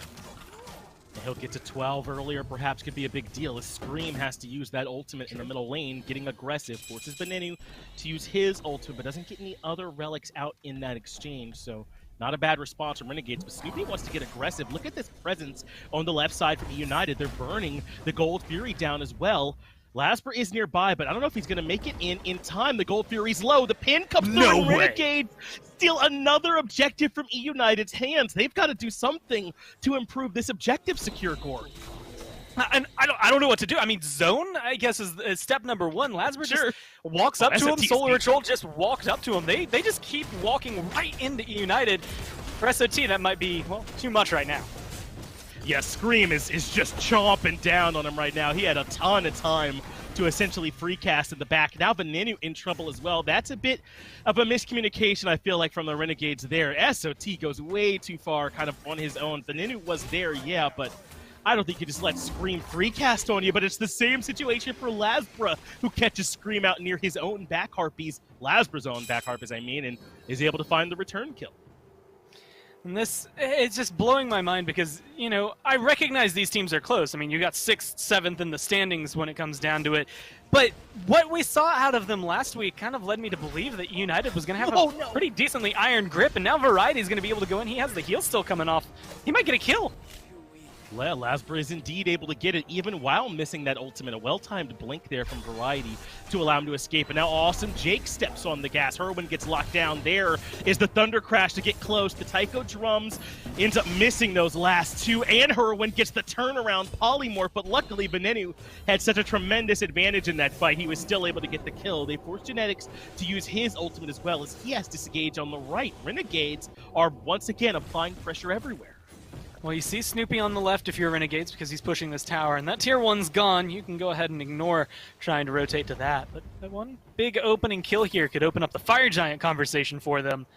At 16 minutes in the game, that's a huge one to try and pick up, especially if you can get rid of someone like Genetics or Scream. Those are two huge targets. Scream because of the fact that he can melt through SOT, and Genetics because I think we've actually seen this year prior to him joining the SBL, him get a Fire Giant steal on this Terra. Like, it's not out of the realm of possibility for United to be in there as well. And while she's not maybe the best secure on the team, and maybe not the best secure, period, it's still something that they have going for them. Genetics always has that potential, so you got to keep your eye on him. But how well do you think that Renegades are going to be able to keep this going the later this game goes? Right now, it feels like, to me, Gore, they're finding these 2v1s or 2v2s or 3-on-2 fights where they're favored with all their extra control. Is that going to work as well in these late-game 5-on-5 fights? I think with how behind Genetics is right now in terms of gold, just now being able to get a Void Stone, but not really the tankiest build there for this Terra. I don't know if they have the amount of pressure they really need to. Variety can go in, zone, and cause a lot of trouble for the Renegades, but even still, you're looking at just the solo laner maybe having that potency, trying to create space for Scream. I think if they keep playing it like this, Renegades could just walk away with this one. I mean, the Pyromancer goes, no problem. If United don't change the way they zone objectives, then for sure Renegades have this one. But if they can pick apart some of these little strats that, unfortunately for them, are falling apart, I think United, they're still in that realm of possibility because of their damage output. It's crazy, man. It feels like United have made a ton of the correct plays throughout this set overall, but Renegades keep pulling it back from them. Aside from this early game where Renegades have looked like a little bit better, I think, than United. I think United played really well here this set so far, so both of these teams, it's something positive to try and take from this set no matter how it ends up. But right now, Renegades, with their ability to move around the map with Lasbra and all this Erlong Shen control, with all this damage from Veneno and from SOT, they're certainly in the driver's seat right now. We're still a full minute away from this next Fury respawning, and without a big advantage, these teams aren't ready for FG. They're going to force this fight onto Snoopy. They get the beads out from him underneath the tier 1 tower. He responds calmly, takes to the sky, but can't make it in time. Barracuda pops him before the ultimate can go off. Awesome Jake now with it to the skies will allow the team to reposition, but Veneno and Solar Troll have already picked off Scream, and now the whole posse is here for this next fight up against Variety near the Gold Fury. They zone Hurrowwind out so they can have a 3v1 in the backside of the fight, and they're still diving Hurrowwind underneath the tier 2. Argus will come down to try and provide some help for him. Somehow Hurrowwind is still alive. They get the turnaround kill into SOT. That's huge. I mean, just huge juke shoes dancing around, but Lasbra looking for the kill still. Gonna get stunned out and locked down. Yeah, they can't kill him somehow. That's good peel from Awesome Jake. That's going to buy them time. Even going to find the turnaround kill to Variety. That's a big play to turn this fight back around. But how could you not be thinking about Tyler, my man Hurrowwind, at this point, with the plays that he's making underneath that tier 2 tower? Snap their ankles, right? Make them look at you the way that you can. He's dancing around Argus in a way that the only thing that could kill him there is if you have something that goes through walls. And unfortunately, the polymorph coming alongside that made sure SOT could not get the lockdown he wanted. Kills like that, the turnarounds like that specifically, are what keep United so fresh in this conversation. Again, it's maybe not their tankiness, it's not the ability to zone so far. It is just outright their kill potential being so high, and with Hurrowwind making this Hera look good in a similar fashion that we've seen Dardas do it for Space Station Gaming, this is the opener. You let Scream stay ahead, you let Scream get into maybe a better position as this Bakasura, which is difficult to do right now, and maybe he jumps onto Barra, maybe he jumps onto Vin. Either way, he can help lock down somebody and be a late game carry. Well, Variety has to walk to this fight. No teleport available for him to try and close the gap. But Fury is starting to fall low. As good zoning coming out from SOT as well to bring Scream low, and Renegades secure the Primal Fury. Yet another objective controlled by Renegades here in this set. But where will they go next? They've got a decent lead at this point. 7,000 gold at 20 minutes is pretty potent here, Gormizer, and they're largely favored in all these skirmishes that they've taken. But United keep sticking around within striking distance. It's keeping me from feeling fully confident in Renegades to win this one. You know, Finch, I keep giving them trouble for it on E United, but realistically, it is difficult for them to zone with the composition they have, because I was looking at it, and I'm like, man, Solar Troll just walks forward, and he has enough of a zone, and, you know, he has good CC in his first 3 abilities, good damage on his first 3 abilities, but he's also got a huge circle team fight ultimate that if you walk past him, he is going to serve you up to his team like it's nothing. Then maybe you're trying to walk past Jake. Oh, wait, yeah, he has a knock-up and a stun that can lock you down. Try to walk to Veneno, who can taunt you or fear you. There's just so much CC on the side of Renegades that zoning kind of comes a little more naturally to them. Variety may be the only one tanky enough on E United to kind of open that avenue, especially with Genetics having that 2-level difference between him and his other support, let alone the rest of the game. It's fair to say everyone on Renegades has game-changing control at their disposal, depending on the situation. Fire Giant is still being held by Awesome Jake, taking quite a bit of free damage, but he'll step out and heal up a bit. Renegades want to force E United into this fight core. They're looking more for the bait than anything. You have to keep your eyes on Barra, because that exactly when I needed it on cue. The hearts that are technically out of combat healing, but can also be in combat healing, just enough to keep him or Jake or whoever topped off, along with Lasber having his own self-heal, allows him to get aggressive and keep taking fights like this.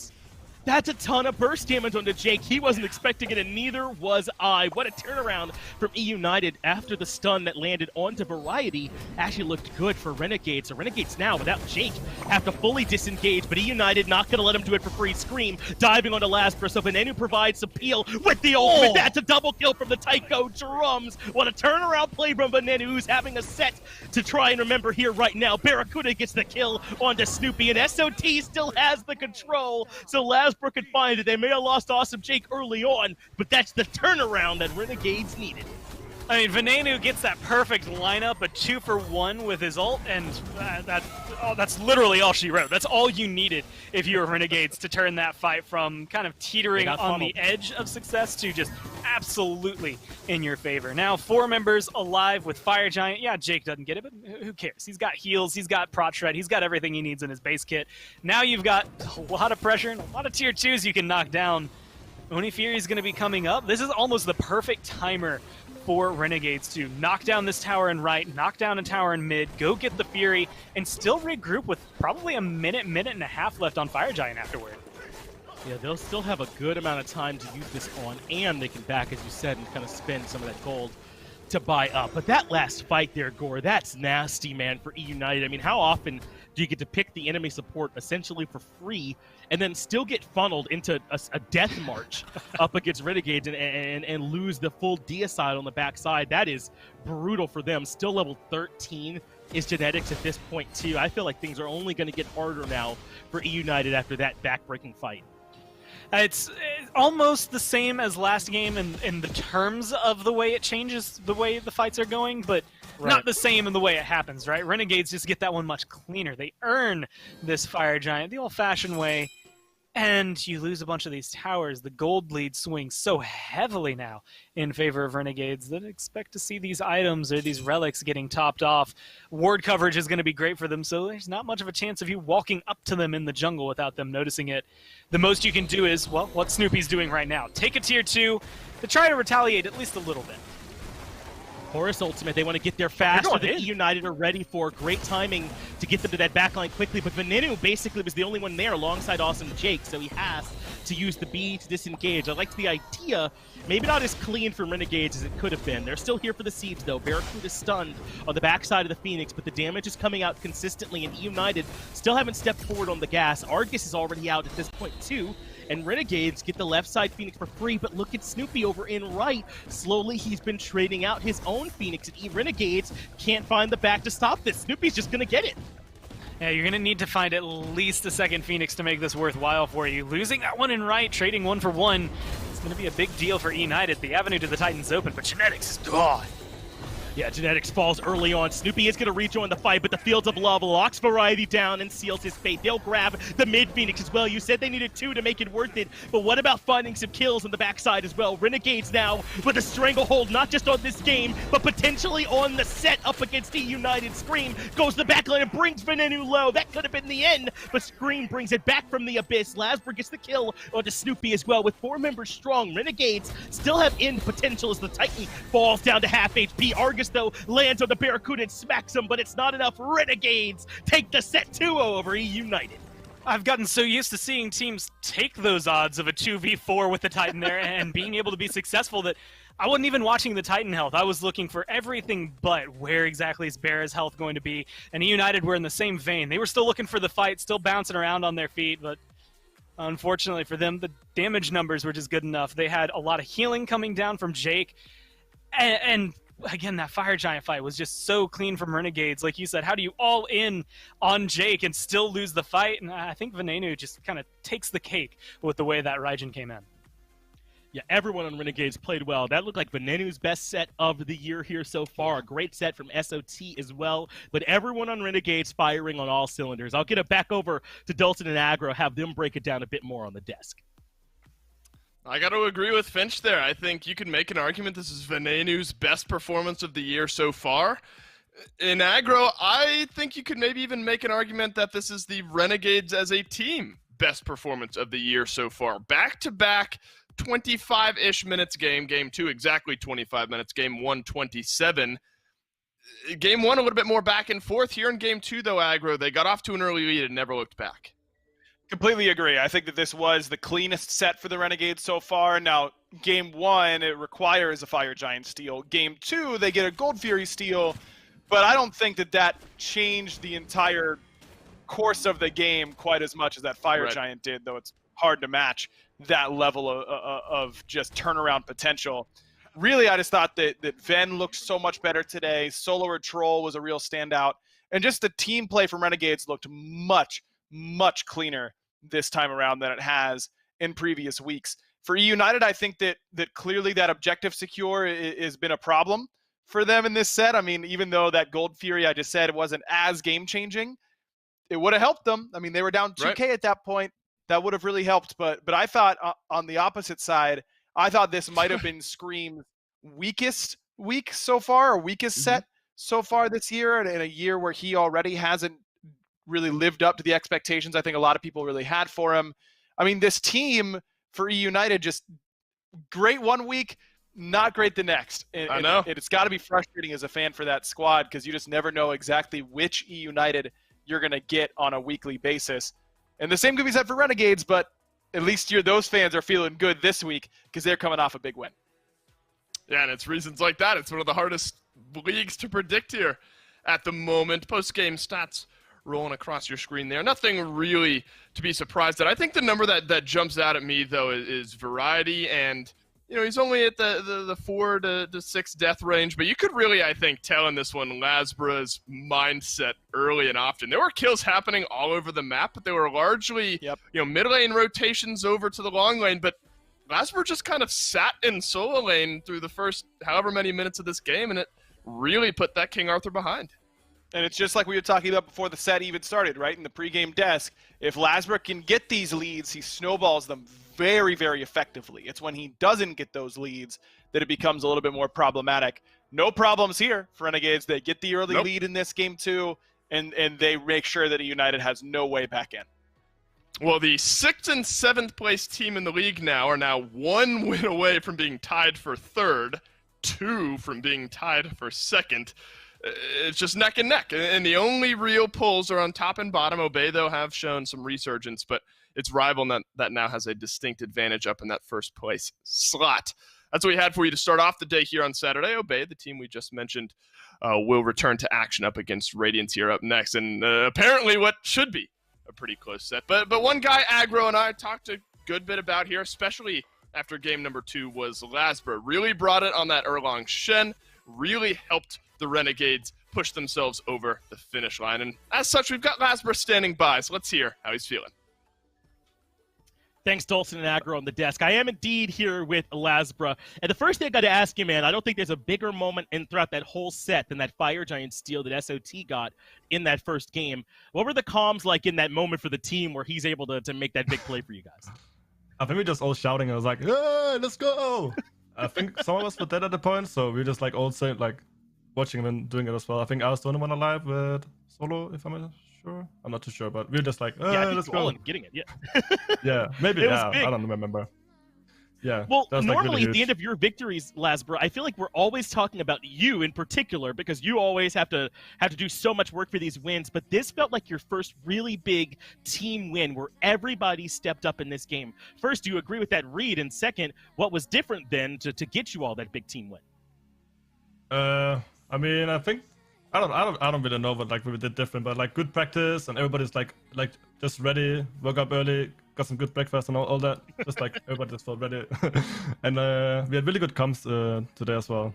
So that's really nice. That's true. I feel like Veneno got to be on two really high priority picks here today on the Aphrodite and the Rygian, and he also maybe had his best game of the season so far. What does it mean for you all when Veneno's able to step up and have this kind of individual performance in the set? Because I think he went off in both games. Yeah, he played really well in both games for sure. I mean, I think usually he plays like pretty well. I don't really think. I mean, he definitely played really good this game, but I think everybody played like exceptionally well this game or this set. I agree. I think that was a full team effort here. Congratulations, Lasbra, on that win. I know it must mean a lot there for you guys. We still have another set, though, coming for you all, the viewers out there. So give us a few more minutes. We're going to get ready for that next game. We'll be right back.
Welcome back, SMITE fans, to Week 7 of the SPL for a matchup that a few weeks ago may have looked completely lopsided and one that we can just kind of brush over. Obey versus Radiance. Gormizer is with me, myself, Dolson, to talk about it. And Gore, what has changed so much here? Maybe it's an obvious question that maybe makes this Obey versus Radiance set a little bit more interesting. Well, it's, the easy out is, hey, Obey got a new jungler and got their first win. They even, though, they lost yesterday, looked good against the Knights. So there's a lot going for Obey. And, you have to look at it this way. Most teams that made roster changes now have had 6 weeks of prep to be able to work with that and know that change. Obey is on, week 2 now, and they've made this much progress, so keep your eyes on them. But the other side of that is the Radiance coin, and, well, that is the fact that they have just been losing, Dave. It has been kind of bad for them these last couple of matches. Yeah, it's not exactly where you want to find yourself if you're on a losing streak, but now against kind of the new hotness in the SBL, if you lose this one, it might be more of a punch to the ego than anything. Well, let's talk Obey, and obviously the name being thrown around the most is Sino, for good reason. It's the roster swap that was made. Got Obey not only their first map win last week, but their first set win. They come in yesterday up against the Knights. They do lose, but it's in 3, so they get another map win. And it's these small improvements that continue building up. And I like what Agro said, talking about Obey yesterday, where getting a win is best case scenario for this new roster, but realistically, it's going to take some build-up time. They've got some kinks to work out, so the fact that they're able to get a win this early on is great for them. But Sino has elevated this team, if not mechanically, at least coordinationally. There's more team coordination now with Sino that has really brought Obey up a notch. It's the same conversation we were having when they went into that match against Sanguine, which is to say that it's not something you're supposed to look at and think, yes, this is going to change things overnight. Of course, we all then immediately had to eat our words because they won that set when we said that. But it's not supposed to be this instant gratification. Yes, Obey is going to start winning now. But pushing games and to 3 like they did against the Knights, potentially like they can do today to Radiance, them getting a loss, you don't look at that as that bad because, they just made a roster change. They weren't doing that well beforehand. It's going to take some time to build that back up. But every win not only bolsters them, but it also showcases how close now the top and the bottom of the league have gotten. And I think it is a curious topic to talk about with Obey, where I think a lot of people, when discussing this team, have kind of said, it's never been like a nitty-gritty mechanical issue where these guys are bad players. It's just been kind of decision-making. Is that a mindset you maybe subscribe to, and that's why this Sino change has seemed to work out? Honestly, whenever we're in the Pro League, that tends to be where the issues lie, right? It's never that mechanically we've seen players be bad. In fact, we have seen that several times from players that people would write off. You put them onto a different team, and all of a sudden they're the talk of the town. They're the star player. It does come down to personality. I mean, we had some of that discussion earlier with genetics. It comes down to how not only they mesh with the rest of the team, but where the shot calling is, where their comfort zone is in terms of the gods they're playing. There's so many little factors that go into the equation of how do you win that it's easy to glance over one of them, and they're all equally important. But I think Obey have had some time to iron a little bit of it out, and so while they're still working on some of it, this is the heat check more than anything. Radiance are on a losing streak. Obey, they could maybe pick up the scraps and turn this into a huge win. That's a great segue now into Radiance replays you see rolling on the side there. A team that started off 4-0 in the first couple of weeks of the league and have since lost 4 of the last 5. The big question, Gormizer, maybe around this Radiance team is it a Radiance-specific issue, or do you think that the rest of the league has started to catch up skill level-wise, maybe figure out some of those tendencies? I definitely think it's more column B than it is column A, right? Probably like 90-10 in terms of where it is. Radiance maybe have some issues coming down to it, but realistically, Rival was trying to get used to roster changes. Obey have now made their roster changes. The team that was the biggest threat to Radiance early on was Sanguine, a team that's been playing together for so long. The Knights, who are still trying to figure out how to do those late game plays. Radiance right now are threatened because everyone else has just stepped up to the level they were at. And unfortunately, they haven't been stepping with them. Right, and remember one of the early conversations we had around Radiance was they've got a lot of personalities to mesh, and not necessarily the ego talk, but just different play styles, and best case scenario is starting off 4-0. So now maybe starting to hit some of those speed bumps with meshing a new team like that. A big piece in this team, of course, is Cyclone Spin. I was able to sit down with him and hear some of what his mindset is and the team's mindset is going up against a newly formed Obey. All right, I'm here with Cyclone Spin Hunter for Radiance, talking to him about their matchup against Obey here today. Now, Cyclone, it's been admittedly a close and hard-fought last 5 games for you guys after a 4-0 start to the split. Where does team morale kind of stand after, admittedly a tough last 5 games for you guys? I think our team morale, we're still there. We're definitely not like upset or anything that we lost or anything. I think we're kind of in a slump, so we're just kind of taking it one game by a time and just like try to improve and get out of the slump that we're in. Well, that's the absolutely right mindset, I think, to have for you guys, especially with so much talent on that team. And today you're going against Obey, a team that has had a slump throughout the large part of the split here, but they added Sino and were able to get a win off of Sanguine. Do you think that your opponents here today, is that maybe a one-off for them last week, or do you think this is now a team that can start to consistently take some games off you top teams? I don't really think that was a one-off. I'm pretty sure the addition of Sino helps boost them a lot to make them extremely competitive with everyone else. So there's no longer like the public perception of Obey's not really that good of a team. I'm pretty sure now they're a really good team and compete with literally anyone and can beat anyone in any given day as well. As far as like prep going into a match against Obey now and specifically Sino, do you think that the boost he maybe provided, and obviously this is a little bit maybe more behind the scenes for them, do you think that changes your in-game prep against them, or is it more of maybe a shot caller, difference maker behind the scenes role for that team? In my opinion, I think it brings a shot caller difference because Sino is a person that likes to run the game. So he likes to control all parts of the game. So everyone just has to get on board with him. And that really brings a different factor to them playing against Obey compared to having their old jungler weekend. Right. Well, it absolutely showed in their match against Sanguine. Kind of final thoughts for you. Playing against Wowie and Inbound over there on the long lane, you and Aurora. What are expectations for that lane in your matchup today? I don't really expect much to happen in dual lane besides us getting ganked maybe. But yeah, fair enough. Be a farm lane.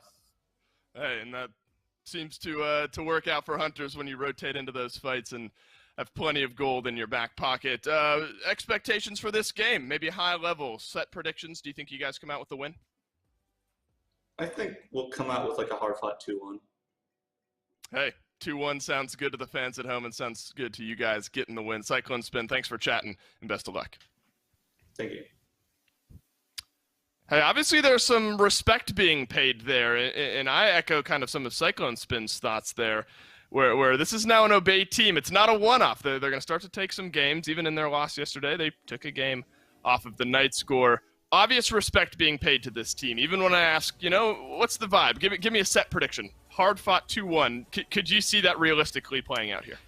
Oh, absolutely. It's one of those things. I mean, maybe you factor in those bottles I saw in the background of Cyclone Spin's interview, but, you have to look at those things.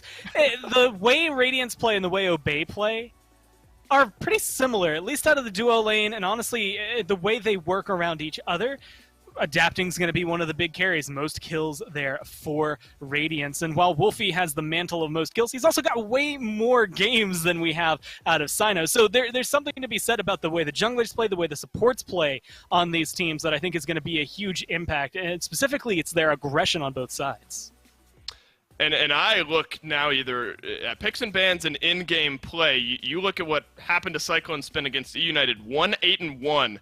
In Game 1 against United, and then 2-6-8 in Game 2 against United. And Gore, I don't know if that's necessarily a Cyclone playing bad mindset rather than an United repeatedly ganking and putting pressure in that long lane. So obviously something shows with that kind of mindset. Now jumping into picks and bans, though, for Game 1, we've talked about Sino as a difference maker. In game, now out of game. Mindset and picks and bans. He has started to really forge these warriors in the jungle into some victory. Only playing Thor is kind of the outlier there. Do you think there's a world where, well, now Nike being banned out, teams start to adapt maybe to that mindset? I think so, and realistically, what we've seen lately in the league, and this is something that I think is maybe the most fascinating, there's so many different approaches to the game right now, and some supports. I see Aurora, I see Inbound, I immediately think, man, Hercules might be huge in this game, right? But then there's also going to be, what is it? These more supporty kind of Guardians. We've seen Khepri, Geb on the rise. Like, there's so many different approaches to the game in terms of supports, in terms of junglers as well. You mentioned Thor, but we see Nike getting banned out because of what we've seen that bring to the table here. I just think it's so... I don't even know the words for it, right? There's so much that is viable that it's hard to lock down what is going to maybe take precedence and kind of shine brightest today. Hey, those words seem to make sense to me and absolutely ring true here. Let's take the Thor away and with some variability there for Sino. Aren't necessarily tapping into his god pool that heavily. That does leave open the Camazotz, though, a god that, when picked up, wins about 65% of the games. Radiance maybe seems like the obvious pick here for them first overall. And not only the obvious pick, I mean, this is worth mentioning. Like, Camazotz is the most banned god in the league right now, at least coming into Week 7 here. But Radiance is the only team that has him in their top 5. They're getting him regularly, and he has a 65% win rate. You put 2 and 2 together, and that almost seems like on its own the math is bad for Obey. So maybe a little bit of a struggle bus to have against that. It's just dealing with his sustain and how much control he brings.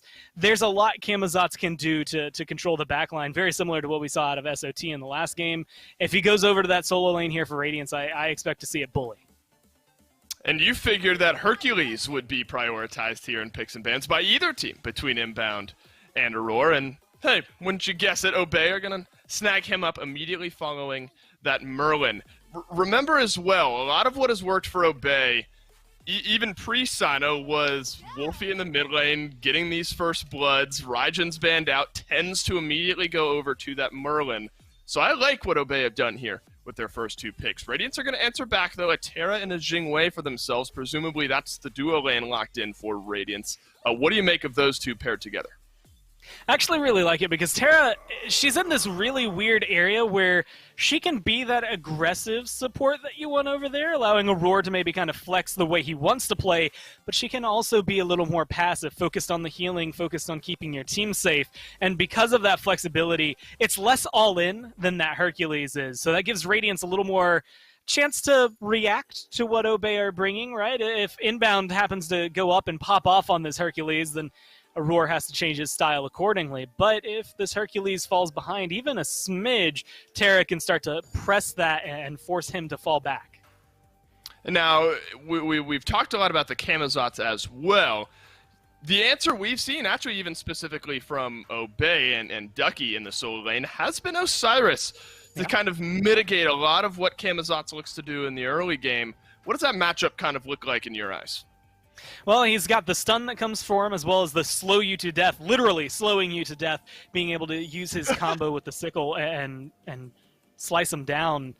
It will stop Camazotz from running away, forces Bat out of Hell earlier, and then Lord of the Afterlife closes the gap so you can continue chasing him. I think that's the biggest thing. Then you factor in the fact that he's got anti-heal built in with that Lord of the Afterlife, and it stops Camazotz from getting on that sustain train that we've seen keep him alive in so many of these fights, make it so that every solo laner that tends to run him walks away from a fight somehow successfully, even if it was a 1v3. Now, Gormizer, it was only the Nike banned out prior, but Obey not having locked in their jungler just yet. The Sino effect in full swing. Obey still need a jungler. Radiance, obviously realizing that, are going to take away Vimana and Erlang Shen, a couple gods that I imagine Sino would feel very comfortable with. Hell locked in, though, here for Radiance. Maybe Akali as well. There's a lot of power in the 5 that Radiance have picked up here for Game 1. There are not a lot of junglers where I think, man, I need to ban that guy out, and my mind goes to Erlang Shen and Vamana, of all things. Yeah, right. But considering what we got to see out of them yesterday, it makes sense to try and control that aspect. But this is me jumping into the realm of possibilities, things that are maybe not that likely. But Hercules, Osiris, I mean, if you're looking to run warriors in the jungle, I guess to an extent even Wukong can work over there. And having 3 of them on Obey, I mean, we were talking about flexibility. This is about as flexible as it gets, I guess. Quick thoughts. 95% of the fans vote for Radiance in this matchup. 5% over to Obey. We've already discussed that that's maybe a little bit too lopsided, at least for game 1, Gormizer. Which composition maybe casts your vote? I agree that it's too lopsided, but I still think it's in the right vein of thought. Radiance, I mean, hell, Kali, if they make past 20 minutes, they are going to be just fine in team fights. Well, this matchup just got a little bit more interesting over the last few weeks, so let's jump right on into game number 1. Yeah, it really did, Dave, didn't it? Looking at how this one's played out between the two over the course of the weeks. Hinduman here, joined by Mifflin for this game, and of course Doug on the 1s and 2s, as my buddy F. would have said. But yeah, I mean, Mifflin, look at these comps. Radiance, last 2 weeks struggled. Cyclone even said himself, you know, they were trying to get back to winning ways. They're in a bit of a slump. Does that happen a lot, these slumps? Like, I guess we're starting to see it a little bit more with the Pro League being so tight that teams are obviously slumping here or there. It's easy to fall into bad habits. Maybe you get a little bit complacent at the top. Radiance got off to an absolutely amazing start this year, and then they start to slowly decline. They start to stagnate a little bit, whereas every other team had to continue proving themselves, so they're going to grow at a quicker rate. I think maybe that's what Cyclone Spin's trying to speak to, but yeah, with the draft that they have here, I think that's going to be how you're going to get yourself out of the slump. I mean, this is clear and concise. They're looking to get to the 20-minute mark, as Gormizer pointed out, and if they do it, I don't imagine Obey is going to have much ways to stop all of this aggression, all this healing, all this backline dive potential that Radiance is bringing. Yeah, it definitely feels like Obey's composition has kind of put them on a clock based off what Radiance have drafted too, right? I mean, 3 warriors in this draft. Sure, their early mid-game going to be very potent, very strong. But if Radiance get to that late stage with a Hell, with a Terra, with a Jingwei, and then a Kali still, like, that's going to cause problems for Obey here. So I really do feel like you could put a clock in the corner and go, hey, if this goes past 35, Radiance should be winning this game. I said the exact same thing about Obey's last set that they played, that they put them on a timer, but these guys are able to play despite conventional Smite knowledge. I was right, but despite all of that, they fight into multiple fights in the late game with a completely early game lopsided draft. I'm not willing to count out Obey just because these guys play incredibly well around each other in the team fight phase. And I think that's one thing Obey really was missing at the moment. With Sino now joining this team, the real look was who would the shot caller be? And they needed someone to step into that role. Weekend had already said himself that he wasn't willing to play in that role. He didn't want to be the shot caller for the team. And that's why Wolfie and Inbound were the 1-2 shot call. And it just, honestly, it didn't work out. But now they're back in the fray, taking on teams. And this is a big one for both of them in my eyes, with Radiance really struggling the last couple of weeks. You're hoping for them to find some form yet again here. But as Cyclone said himself, he thinks this is going to be a hard-fought 2-1. So we'll see how this one plays. At the moment, though, it's just about farming so far. No real gank potential at the moment. Jungler's just going back to basically Sino has, and adapting now at his speed buff on this Kali. Definitely seeing a little bit more Kali as of late, more potency from this coming through. A lot of people starting to realize that she's, well, just really good, as she always has been. She's just better in the meta now. Right now, the SPL is really leaning itself towards a more late-game meta. We see this out of Sanguine. They've really pioneered that route of, all right, guys, maybe we just wait for that 20-minute mark, group up as 5, and start taking our fights then. And now the entirety of the league, their games are starting to lean towards that longer phase. So I think it makes sense that we're starting to see these more hyper-carry late-game picks. Kali comes to mind. Hell comes to mind. All these guys are going to scale incredibly well into the late game, because they know that they can just wait and farm up and play incredibly safe and force anyone that wants to play in the early game to take disadvantageous fights. Obey's going to have to be forcing fights if they want to take any before that 20-minute mark, because Radiants are going to be completely content just farming up for that late game. I'm looking at Bobby and I'm looking at Sino to see where the aggression is really going to roll out from that Obey roster. And they're going to need to group up and they need to get a huge lead. I think yesterday I said they need 25-minute mark, about a 10k gold lead. The same can truly be said about today, because look at Radiance's draft. Every single one of them, for the most part, compared to their direct lane counterparts, they're going to scale all much better into the late game.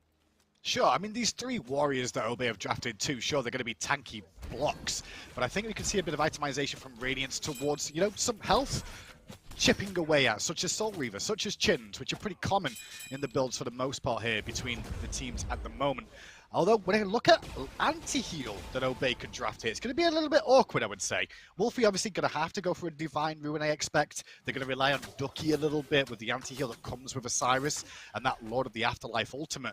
But outside of that, it's kind of awkward to fit a Brawlers into the build for a lot of these warriors, you know? Just wonder where they're going to find that extra anti-heal from, or whether they invest into that Cursed Ankh maybe a little bit later.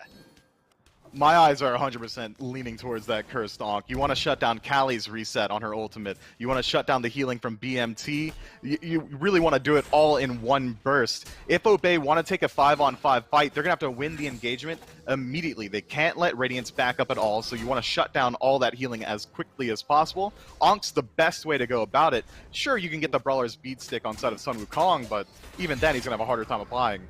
Ducky getting aggressive around this blue buff and actually does force Adaptin and Benji away. Benji, however, though, did get that blue buff. Adaptin had already secured it before Ducky got in the pit there. But first bit of action there over on the right-hand side. There's a bit of aggression with this Osiris in the early game coming through. Not always easy with Osiris against Camazotz, because Cam's lane clear is pretty potent too. But that little bit of a window for Ducky there early on is just making sure to keep a bit of pressure on the map. Look at the ward placements, though. Obey's ward's very deep in enemy territory, all along that line where you look to keep the jungler rotate into the lanes. Whereas when you look at Radiance, they've got very defensive wards, and that kind of, I guess, myth plays into the idea of Radiance just want to farm and don't get picked early. They're going to be the complete beneficiaries of a zero conflict game. So far, Benji getting poked out constantly. That's how you'd expect this lane to go until Camazotz gets some of that power online, get some of that defensive positioning, get some of that sustain online. Right, boys. If you want to gank them, now's the time. And they're going to use the clone to do just that. The clone going to tank up the tower from nice little leap, though, out of Benji to buy some time. Knockups do cause some problems for him, though. When the tanking is done, he might die to that tower shot at the end. No, Ducky got credit for it. And now a Raw, though, rotating in to pick up the pieces. Beautiful route on the second dash, though. Pins Ducky in place. Inbound's there to peel away the Carly. But Adapting says no to that idea. Back in the fray again, Boulder off to double tap. But a Raw gets himself a double kill on this Terror. And Inbound could really only watch on. Nice idea from Obey there, Myth. It just cost him a bit too much.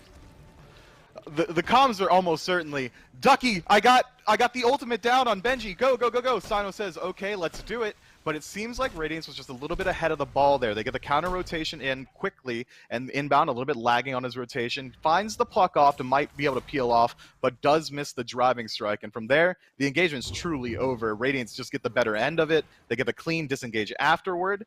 That's clean play, but still, Obey trying to force these engagements in the early is exactly what they have to do. They need to establish a lead early on.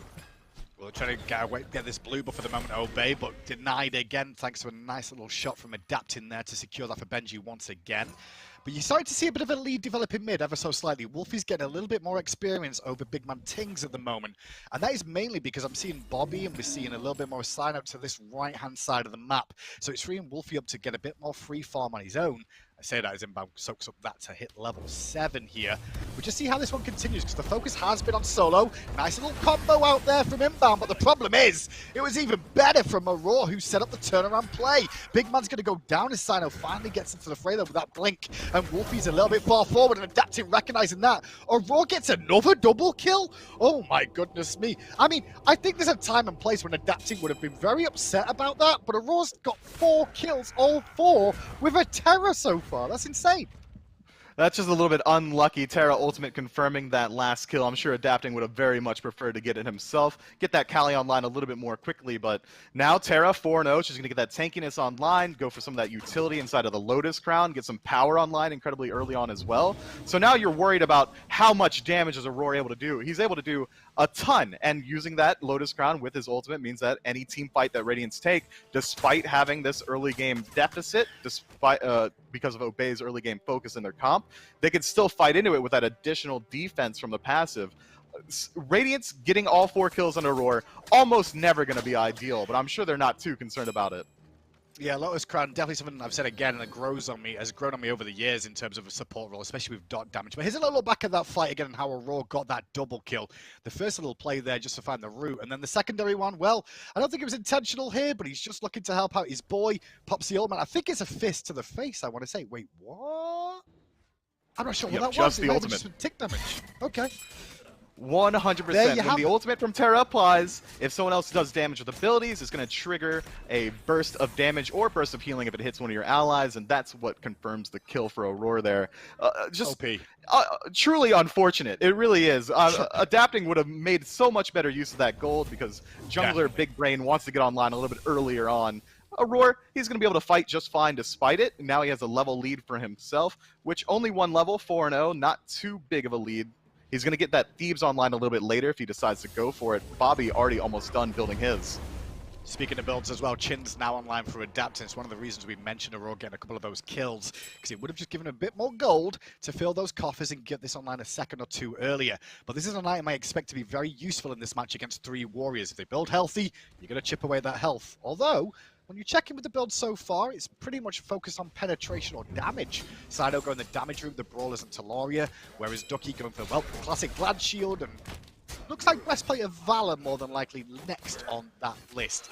So far, though, gold is relatively even. The only real thing separating the two in gold is that First Blood bounty that Sino picked up so far this game. And experience, on the other hand, marginally the same. With Obey, just lately, though, they've always been solid in the early game. They've always looked pretty good in the early game. It's when we get to this point where they've struggled. So I wonder what they're going to look for next.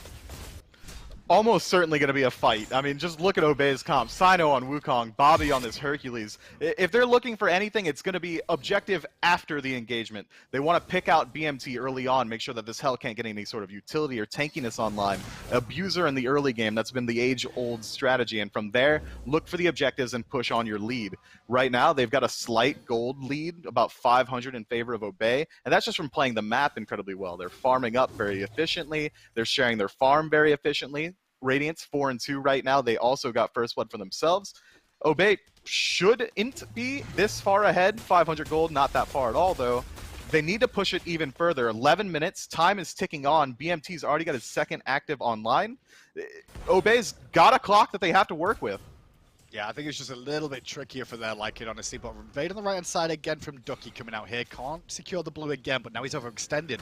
Ultimate on cooldown, Adapting, trying to rotate in. And a nice little Jingu bang out of Sino there. Just hitting onto Adapting to prevent a blink opportunity that was available for Adapting to get aggressive. He would have liked to have held onto that leap. So, gank potential wastes away for the moment there. In terms of builds, though, Brawlers beat Stick online, Divine Ruin online, Sino and Wolfie respectively. So a bit of anti-heal is going to be in the mix as this one continues on. But I do think you're right. I think, you were saying you will wait to see a little bit more of a lead from Obey early on. I think the pressure, the counter ganks more than anything else from Radiance, have just slowed down that pressure quite a lot. And Obey have just had to fall back to continue to farm and wait for a window now.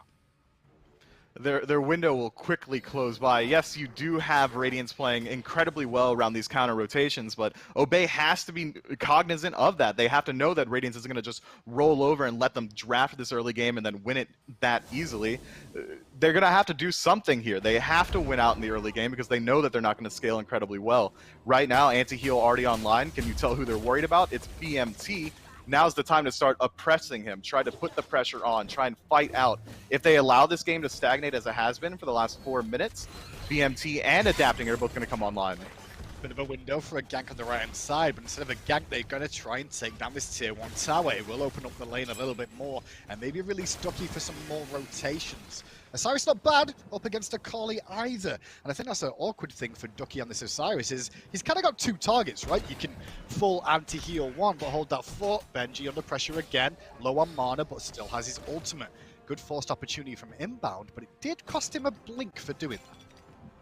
this continuous pressure onto that solo side of the map. If they continue doing this, Obey that is, Radiance could very easily respond and just rotate over to the Gold Fury and try and blow that up instantly. Obey's been doing a good job of invading this blue buff, but it's very low returns, and it's opening up that left side of the map for either ganks onto this Hachimon, who's a lot less safe than Jingwei, or the only neutral objective over there being the Gold Fury. Obey's got good fight potential, but if they keep taking fights outside of the realm of relevance on that left side of the map, Radiance can very easily just exploit that pressure. Yeah, I think the pressure they've exuded on the right, though, so far has paid some sort of benefit to them. Let's just see if they can start to transition that now elsewhere. Red buff now for Wolfie in the mid lane. He's going to return back to base and continue working on more pen, which is what we were talking with Aggro yesterday. Is kind of the cookie cutter build now for the mid laners. Just some flat pen early on, but a cooldown reduction in it. Although checking it with Big Man Tings, looks like we're going to see a breastplate of Valor here, which is quite not. It's unsurprising to me when you play in a hell. If you're going to feel you're going to get focused on, there's a lot of physical, and in this game there's 4 physicals. Doesn't surprise me to see him looking for this breastplate of Valor to make sure he stays alive. Yeah, the additional CDR is also going to help them out, make sure they can keep that healing rolling out. When there's 3 warriors on the enemy team and you're playing Hell, you absolutely know who's got your number. It's Cynosure, it's Ducky, it's Bobby on this Hercules. That's who's going to be diving onto this Hell. Early Breastplate of Valor, I love the pickup. It means that he's going to get the healing online more often. He's going to be able to use that Dark Stance more often as well. I like it all. Well, 40 minutes in, Obey are going to start up the Gold Fury. The first little look in that direction. Inbound on zone duty, lost half his health there, and it's going to be very important about the health management. Here's a blinking from a Roar. Boulder thrown out early, mistimed, funny enough, to try and secure it. Even though backside Big Man Tings under pressure from both Ducky and Sino, who were all in him, but the protections are coming up pretty big for him so far. Benji, on the other hand, tries to get to the backside of this fight and ends up getting whittled down within an inch of his life. Adapting does at least get hold of Hachiman at the tail end and take out Wowie, but it's a trade out for Wolfie. 2 for 1 in favor of Obey, and this is the power of the Warriors at this stage. They run down Radiance and did exactly what they needed to. Benji exits to the right hand side again, and Obey secure a very good Gold Fury. Obey played that incredibly well. They pull the Gold Fury, force Radiance to respond with aggression, and the second that Aurora blinks in to find his ultimate, all 3 warriors on the side of Obey say, all right, it's my time to go in, and immediately dive onto BMT. The damage was a little bit low. They weren't able to confirm him very early on. Had they killed him a little bit more quickly, that fight goes a lot better. They would have been able to peel off and deal their damage elsewhere, but Radiance was very slow to responding to that dive. After Aurora blinks in, he's really the only one that tries to back up and help out BMT, but at that point, he's already at quarter health and BMT's already dead. So that's just 2 clean pickups for Obey. Now 2,000 gold to the lead, about 16 minutes in. It's not exactly where you'd want them to be with the draft that they have, but they're taking strides in the right direction. Yeah, and I think the one thing I was interested in how these engagements worked out is Obey's composition doesn't have a ton of hard CC. And I was really worried about how they're going to lock down a character and burst them through. But it seems to be the plan is that Sino and Ducky are going to be the divers to the backline, and Inbound's going to sit back and look to peel a little bit for the carry. Seems to be the game plan around objectives.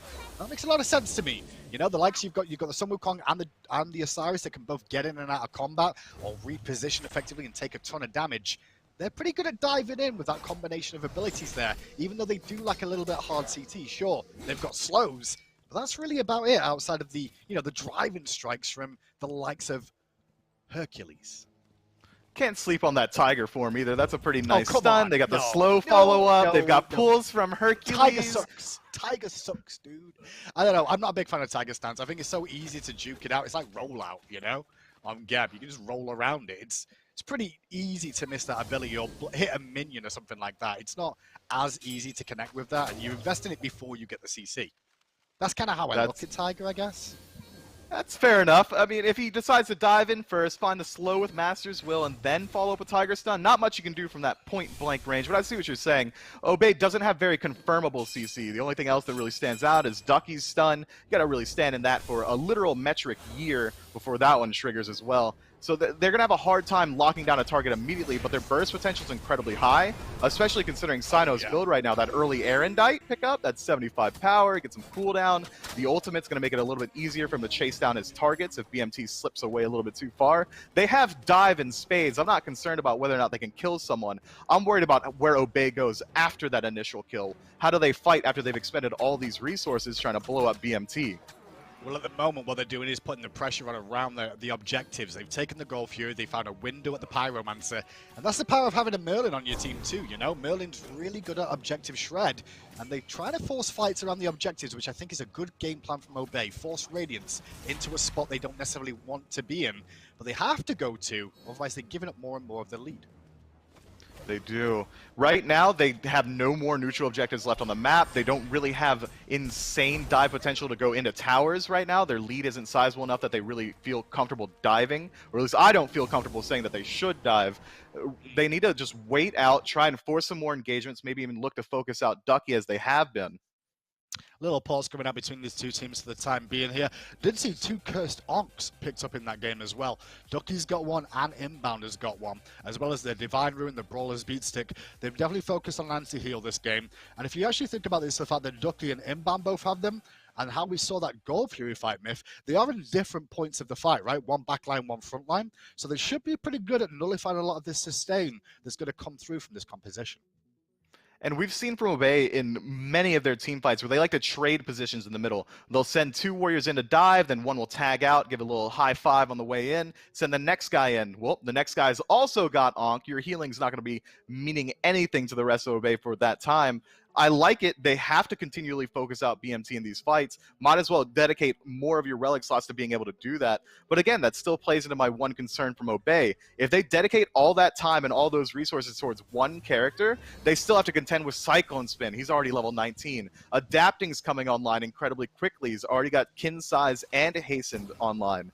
He's going to be able to dive incredibly well and easily. And with everyone diving on the side of Obey, who's peeling out for Wolfie?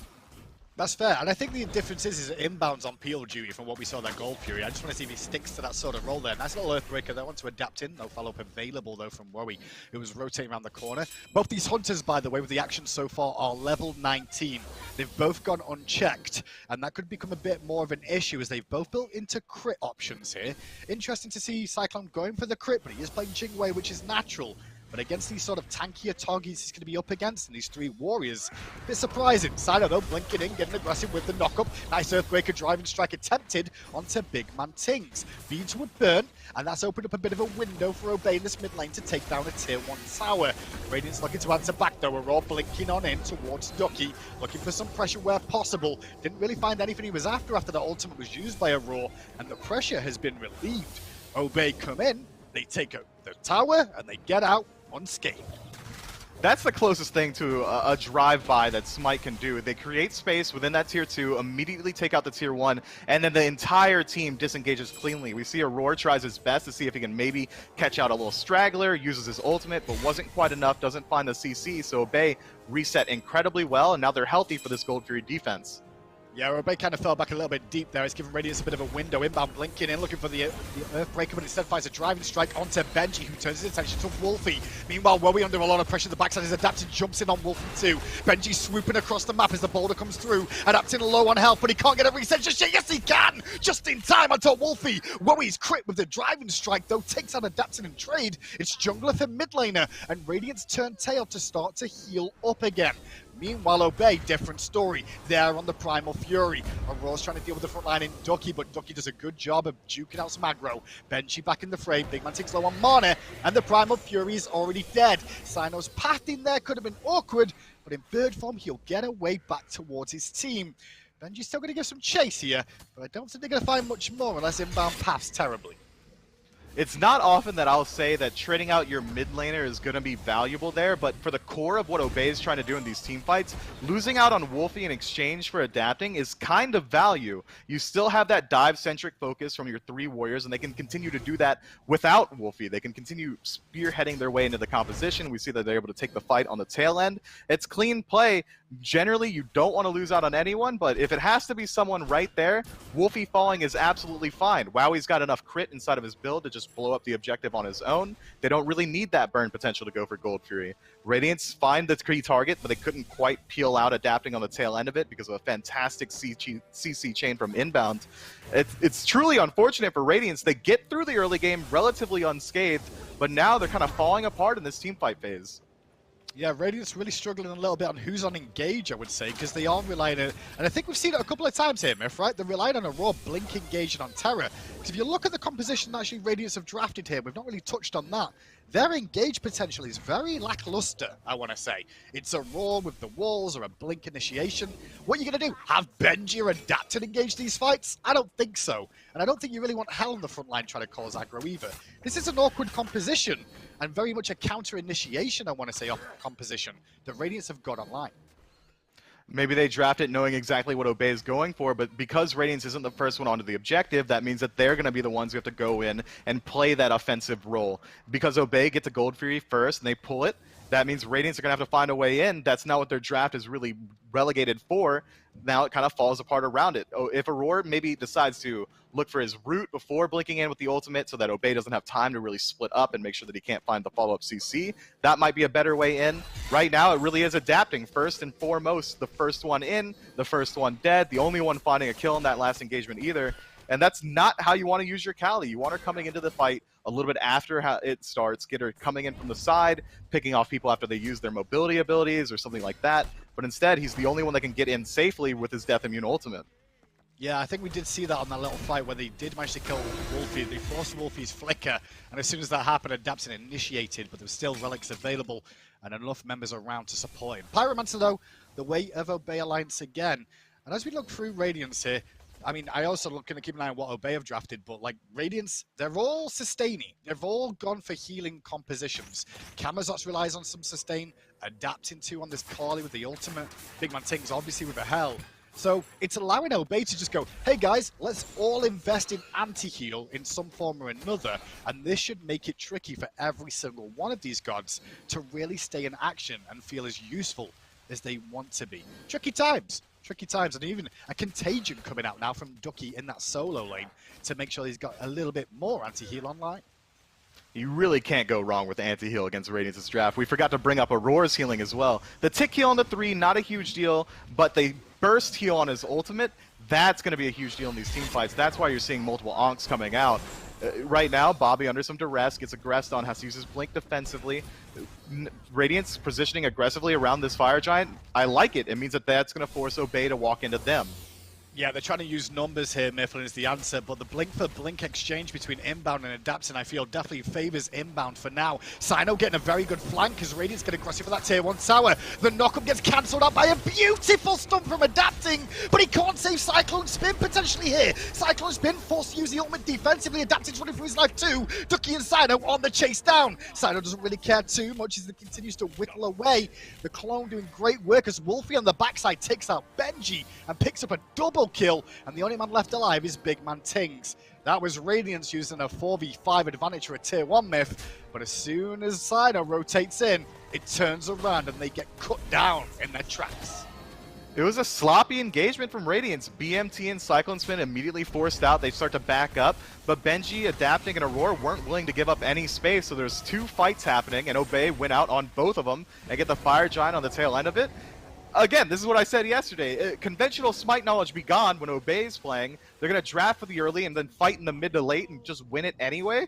And it's just because they're able to split up the fight from Radiance. It's a fantastic itemization from the squad to deal with all of the healing. Radiance put all of their eggs in one basket, and it's sustained team fights. They're looking for healing from Aurora, from BMT, Adapting, and Benji all make fantastic use of sustain. Not going to be able to do that when there's Pestilence, Brawler's Beatstick, 2 Onks. All of these anti-heal options online is going to be able to mitigate every single piece that Radiance has. Really tricky then, but Obey, good looks for them so far. Bouncing back in the league, this pickup of Sino seems to have revitalized them. And even Sino admitted this is a competitive team they're up against today. Sino even said in the interview he felt like this was going to be a hard-fought 2-1. And at the moment, game 1's looking okay for Obey. Still think they're on a clock though, Myth, you know? I do see that Radiance are struggling here. I do see they're having a hard time taking on Obey, but I still think there's a bit of a clock involved if they don't do well on some of these sieges now. If you're Radiance though, do you look to defend tier 2s, or are we looking at Phoenixes against this Fire Giant? Radiance has some leeway on their defense. Normally, I would say 8,000 gold on the lead. They've got the XP lead, Obey Alliance as well. Maybe just group up and defend around the Phoenix. But Radiance's anti-engagement comp is so strong. Now that they have the defense, they know where Obey is going to go. They force that game to simplify once they're on these tier 2 towers. Now Aurora is going to get a lot more value out of his ultimate. BMT is going to get a little more value as well, as the rest of his team's going to be fighting around him. Now that it's going to simplify around that, Obey's Alliance is be able to dive and split up the fight. That's not going to happen when everyone's grouped up around this one central objective. So I think if Radiance decide to, they should go for a soft defense in these T2s, try and slow them down, poke the bear a little bit, see if maybe they can get a pick. If it goes poorly, fall back. But from there, they shouldn't go too poorly. Obey Alliance engages, Aurora drops his ultimate, BMT throws out some damage, maybe adapting dives into the backline. It should go pretty textbook for a counter engage. What Radiance just did there is push out every single lane where they could. They're trying to push and keep the pressure elsewhere, so it makes it very easy to channel Obey into one lane. Left-hand side's fine, mid is fine. Tier 2 tower on the right will be surrendered. It's going to take a bit of time without those minions, but now the minions have arrived, this tier 2 will fall.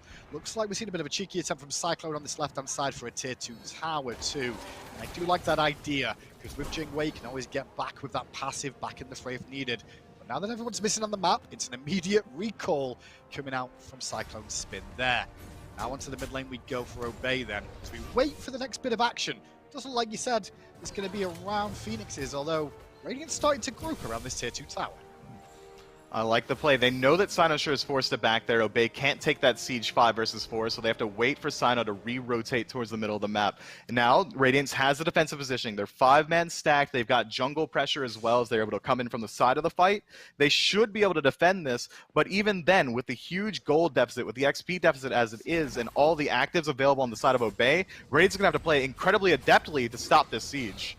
Yeah, I'm just not so sure how much Obey can get with the end of this Fire Giant. It's only got another 40 seconds left on this first FG buff they got. Tier 2 tower falls in mid, so all in all, after the engagement where they catch Radiance on the right-hand side, they take the Fire Giant, they get a tier 2 tower in right, a tier 2 in mid, and a tier 1 on the left-hand side.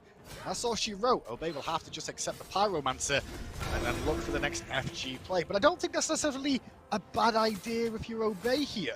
Play around the objectives again, right, Myth? I mean, they've done a really good job around them so far. They've pretty much dominated every Fury spawn in the game, and the same can be said for FGs. They're getting the better end of sloppy engagements. Just take a peek at the slash line. Radiance has 7 kills, Obey has 9. Radiance isn't fighting poorly per se, it's just that they're not choosing their engagements incredibly wisely. They're getting split up by Obey's dive, and they can't engage themselves. Obey being the first ones at each one of these objectives mean that Radiance has to be the one to engage. They don't have fantastic engage potential. I'm definitely leaning though, Myth, on the comp, because like Radiance's composition is like, who is engaging outside of Aurora? Like you can't just have one person on engage the entire game. Like a blink initiation or a good wall is all they really have to their name. Unless you want blink Carly stuns coming through or a good cyclone knockup with a gust, that's it. Very much a lackluster hard CC game this one, which is unusual. Aggression into the jungle from inbound again, looking for an Earthbreaker as the ward wars begin on the angles around the entrances towards the mid lane.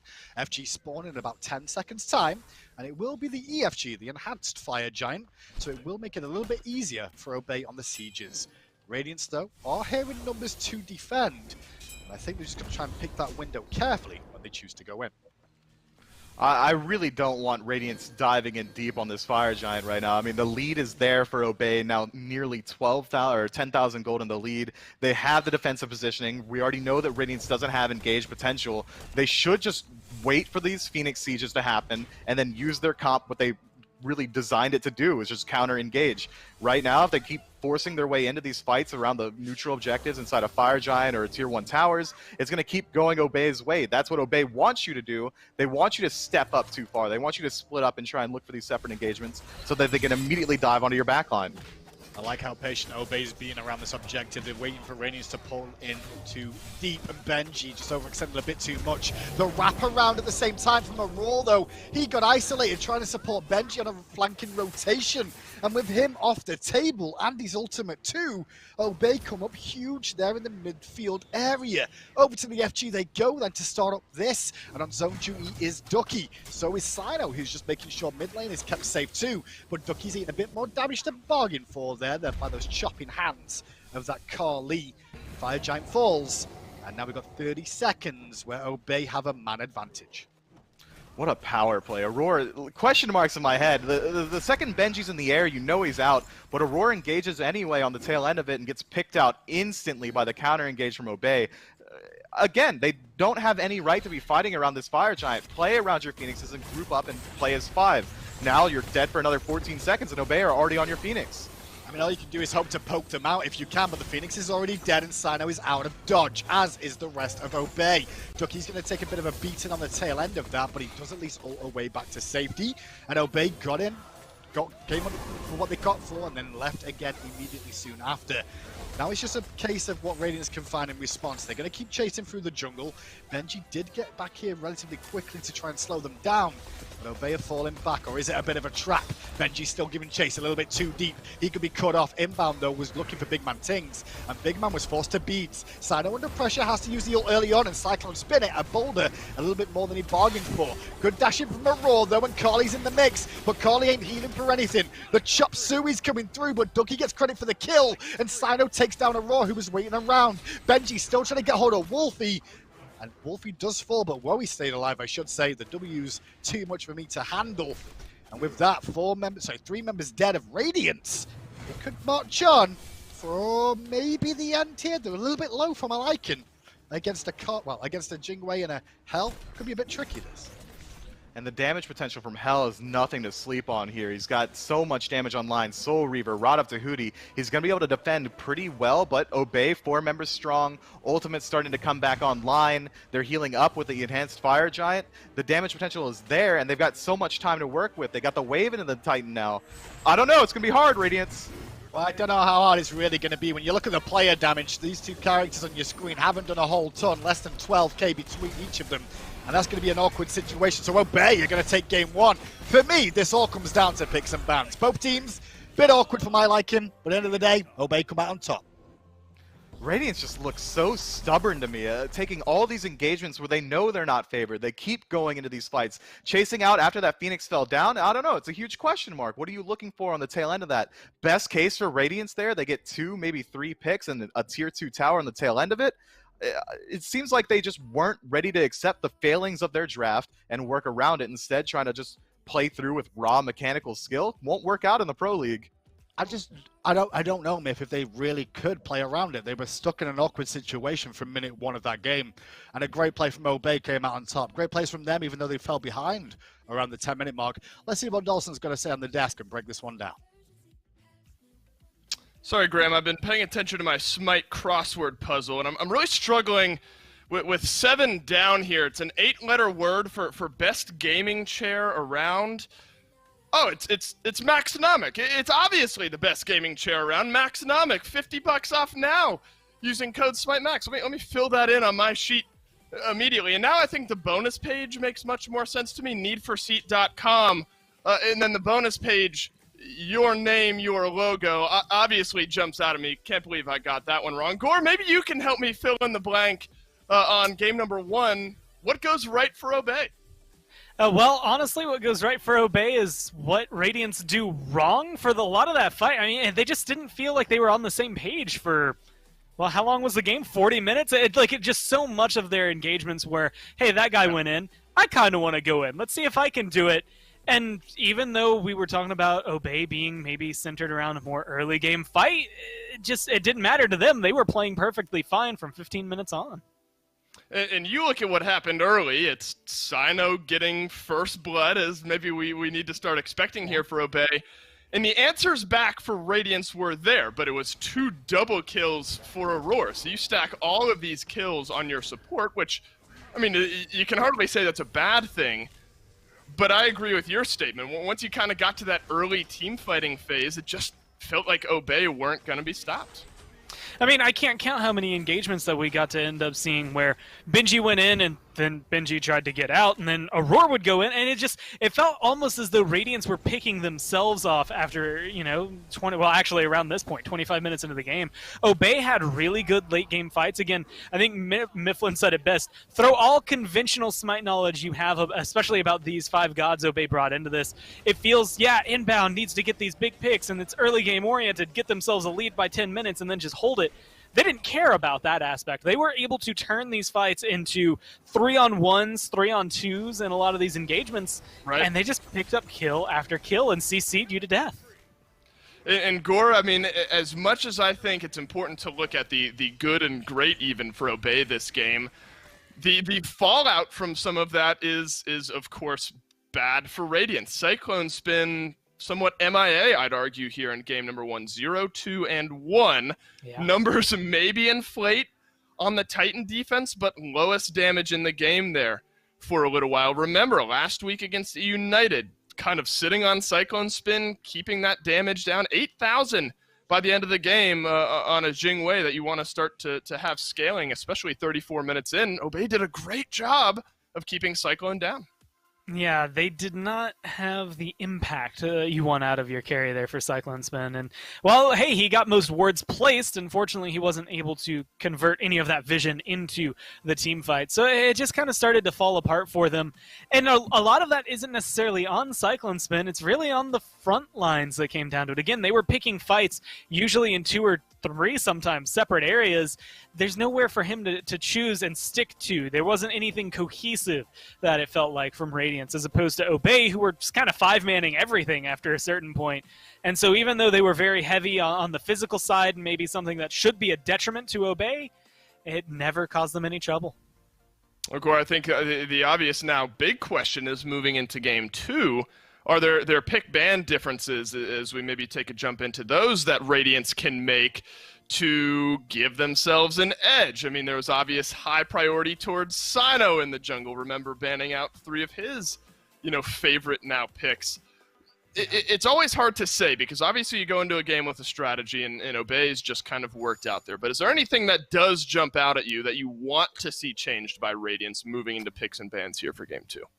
Well, there's certain things. I think it's getting Aurora onto something comfortable. I think that's the biggest deal that has kind of changed for Radiance. We've seen a lot of these teams, they do have that flexibility. You know what? Sanguine maybe occasionally could bring out things like the Freya, and Obey can run a Nike jungle, even a Sun Wukong jungle, which is not anything I expected to see coming into Season 7, period. But there's just not... You can't overlook the comfort picks, right? You can't overlook getting someone on a signature god or something like that because of how potent it can be. And I think that game just felt so disconnected from Radiance that I want them to fall back on the most predictable gods for every single one of them. Every member playing something that is, just like the staple for them. Because then you just play what you know. You can kind of, AFK your brain in terms of mechanics because you've got it down pat and you can focus more on the game at hand. And I am very curious now where Radiance will go. Notice the Merlin ban. Nike doesn't necessarily jump out at me. Pretty obvious there. But it's Raijin normally is that first god taken away from Wolfie. Instead, Radiance are going to move away from that, ban out the Merlin, hover the Hercules here for Aurora. I actually would enjoy that pick. I tend to agree with the statement you made. Let's get Aurora on something aggressive and through that comfortable. But they are going to move back to that Raijin. So ban out the Merlin, take away the Raijin, and that's kind of a 1-2 punch. Great for big man Tings. Bit bad there for Wolfie, though. He's going to have to go down his own personal tier list a little bit. It's going to keep him safe, though, I think, and that's the biggest thing. Having a pretty good disengage as compared to what Hell has. So, yeah, you're losing the sustain, but you're trading it for damage and, again, safety in the mid lane, which theoretically can slow down the pace of Hercules. But, when I look at a Hercules support, which more than likely is what Inbound wants to run, especially because that Vamana can flex into solo, or it's weird to say this again, but even into the jungle for Obey, slowing them down didn't seem to do much in game 1, and so my intuition is, hey, slow them down, stop them from being potent. It might not help. Well, remember what happened yesterday, and this is kind of zoomed out, large scale look at it, where Obey had a lot figured out kind of early on in game number 1, and then game 2 was a little bit more back and forth, but the Knights win. Game 3, the Knights look even more convincing. So this is, well, obviously it has to be the bounce back game for Radiance too. Yeah. Avoid falling to Obey. But maybe pull a little bit from what you learned in game 1 and apply that to 2 and 3. Difference, though, and maybe not so much, looks like Terra one more time here for Aurora. Didn't necessarily look uncomfortable. I mean, like the stats show 4 kills almost right off the bat in game 1. But maybe instead it's the Poseidon that catches your eye here, Corey. My favorite thing about Obey right now is that you could take your tier list and you could look at it, and you know what? There are some there. You know, Uller belongs down there. Merlin belongs down there in the bands. They are at the top, and things like that are to be expected. But sometimes they just crumple it up and toss it over their shoulder. They don't care what is supposed to, you know, be in or be out. And I really like the way they've gone with this. You're trying to control Raijin. He can't escape a Poseidon too easily. You want to make it difficult for Terra to be able to get in, get out, and cause disruption. Again, Whirlpool does a lot for that. And then you also set it up. Hercules gets a knockback, pushback into a Whirlpool Kraken. Like, it's just kill combo potential. And let alone the secure that he brings. Kraken on a Fire Giant, boom, that's ours, no matter what. And I just like that Obey it feels like they're more willing to go out on that thin branch that some of the other players and teams in the league just aren't willing to try. And this is a branch for Wolfie, make no mistake. I mean, obviously, incredibly talented, but if you look at the last 6 games that Obey have played, it's been Raijin or Merlin, one of the two. Radiance identify that. We'll take both away in some capacity. Now it's Poseidon, a new look at a god here for Wolfie. Plenty has happened, though, in the meantime. Little jungle priority for Obey in their second round of bans. Amaterasu being taken off the table as well. Pick up the Hachiman, but Cucullin's still left open. Relatively low pick rate and beneath 50% win rate, Gore. Do you like this pickup, presumably for the solo lane for Radiance? I think it's going to be interesting. I think a lot of it is disruption, what he can bring in terms of controlling the fight. And last game, they didn't really have that with the Kamazatsu. He would go in, he would get melted himself. Terra would go in, she'd get melted herself. The Cucullin, along with the Terra, allows them to maybe have that good cop, bad cop vibe that you want. Let Terra play the safety and peel for the team, and Cucullin play the engage and initiate the knock-up for them to be able to go in, especially alongside something like a Hunbats. It opens the door for engagements to be a little bit more in favor of Radiance, but again, last game, they were starting the engagements off just fine. It was ending them that was the problem. I remember Sobek has started to launch forward, especially in that solo lane, and gods that are difficult to deal with as the game goes on. You look at these 10 picks here, Gore, does it look like Obey have a good shot to take this one 2-0, or do you still think Radiance have some fight left in them with the team they've drafted? I think Radiance are leaning a little bit more on a limb than they were last game. Again, comfort picks don't come to my mind with this, but I think the combo of Raijin, Chernobog, and Hunbats as your damage dealers, it's very difficult to bet against. I've seen what Obey can do with this kind of lineup, so I want to hedge my bets towards them, but it's 51-49 for me in favor of Radiance. Obey continue their trend of winning game 1. Can they take this one 2-0, or will Radiance bounce back? We'll go down to Hindu Man to find out. Thanks a lot, Dawson and Go on the desk. I mean, for my money, Myth, looking at what happened in game 1, it felt a little bit that Radiance were wanting to almost test the water to see how good Obey was, because that draft wasn't great. This draft, however, completely different story. This is very much a comfortable situation for them all to be in. Benji piloting, well, he's got a skin for his piloting of Cucullin at one point at a World Championship, so don't be surprised if he does work in that lane. He's against a Sobek, though, so it's going to be a bit tricky there. But I am a little bit more confident about how Radiance have drafted here and how this composition is going to come together. Radiance definitely found their engage. Now they've got adapting with Blink Ultimate available. Fear No Evil is going to be a fantastic engage tool. They still have Terra. It wasn't great on its own, but now with a Hunbots there as well, she's going to have a much easier time finding her way in there. They've got late game still, but they don't give up the early game either. Benji on this Cucullin's going to have a very easy time just establishing at least wave dominance in that lane, if not being able to bully out a Sobek, which is a hard task for just about anyone in the world ever. Sobek has so much defense, health, and sustain in his kit. I like Radiance's draft a lot more now. If they get the same early game that they got last time, Obey's going to have a much harder time trying to abuse them. Completely agree, and I think the issue Obey are going to run into here is Sobek is going to be on the defensive in that lane early on. It's opened up the window for Benji to get commanding control of this lane and maybe start to pressure onto those blue buffs. Inside in the mid lane though, we'll see how that does, as Adapting's going to get swung around on as the Earthbreak actually, so the driving strike pushed him away. But Big Man Tiggs just bit off more than he can chew maybe there by dashing in. The beads was more than anything, just to go, please don't hit me, please don't have your Earthbreaker up. Big Man didn't at that moment in time, and he's still trying to hang around for the wave. He's going to be careful here though if he wants to keep this up about getting aggro off these creeps. However, it's going to be slow going on clearing out that wave, and now a trip back to base for Big Man is in order. There was a slight relic trade there. Sino has to use his blink. Raijin has to use his beads. Who comes out ahead? Almost certainly Obey. You can still find your way into that back line, and now BMT is going to have to be playing in the defensive for at least another 2 minutes while he waits for those beads to come back online. If Bobby decides to continue camping out that mid lane, that's a huge kill potential there. If he gets hit by the pluck, immediately BMT should be put down by the huge damage potential from Wolfie. The cripple can come out to make sure that the jump doesn't come through either. Raijin should fall relatively easily if they decide to keep pitting the pressure there. But it seems like Bobby's going to go ahead and return back to that duo lane, make sure that Wowie gets off to a good start, not have to deal with some of that aggression that Terra and Chernobog can bring. Yeah, I think one of the reasons we actually see him inbound turn back to that left-hand side is to make sure we get this Poseidon at a comfortable level, making sure Wolfie gets as much experience as possible. Poseidon's level 5 is fantastic. You can want to play around that power play of the Kraken, and obviously having a nice high-level mid-lane mage, if possible, with that Whirlpool. Those cripples are going to be quite important in this game, I feel. Shuts down a lot of what Terra and Big Man can really do to get themselves caught in an awkward situation. Their escapes might not be as useful. I'm keeping my eyes on level 5. I'm expecting Adapting to come in big and in a big way this game. The second he hits 5, he can look to engage onto Wolfie, get huge follow-up damage from BMT from a long range.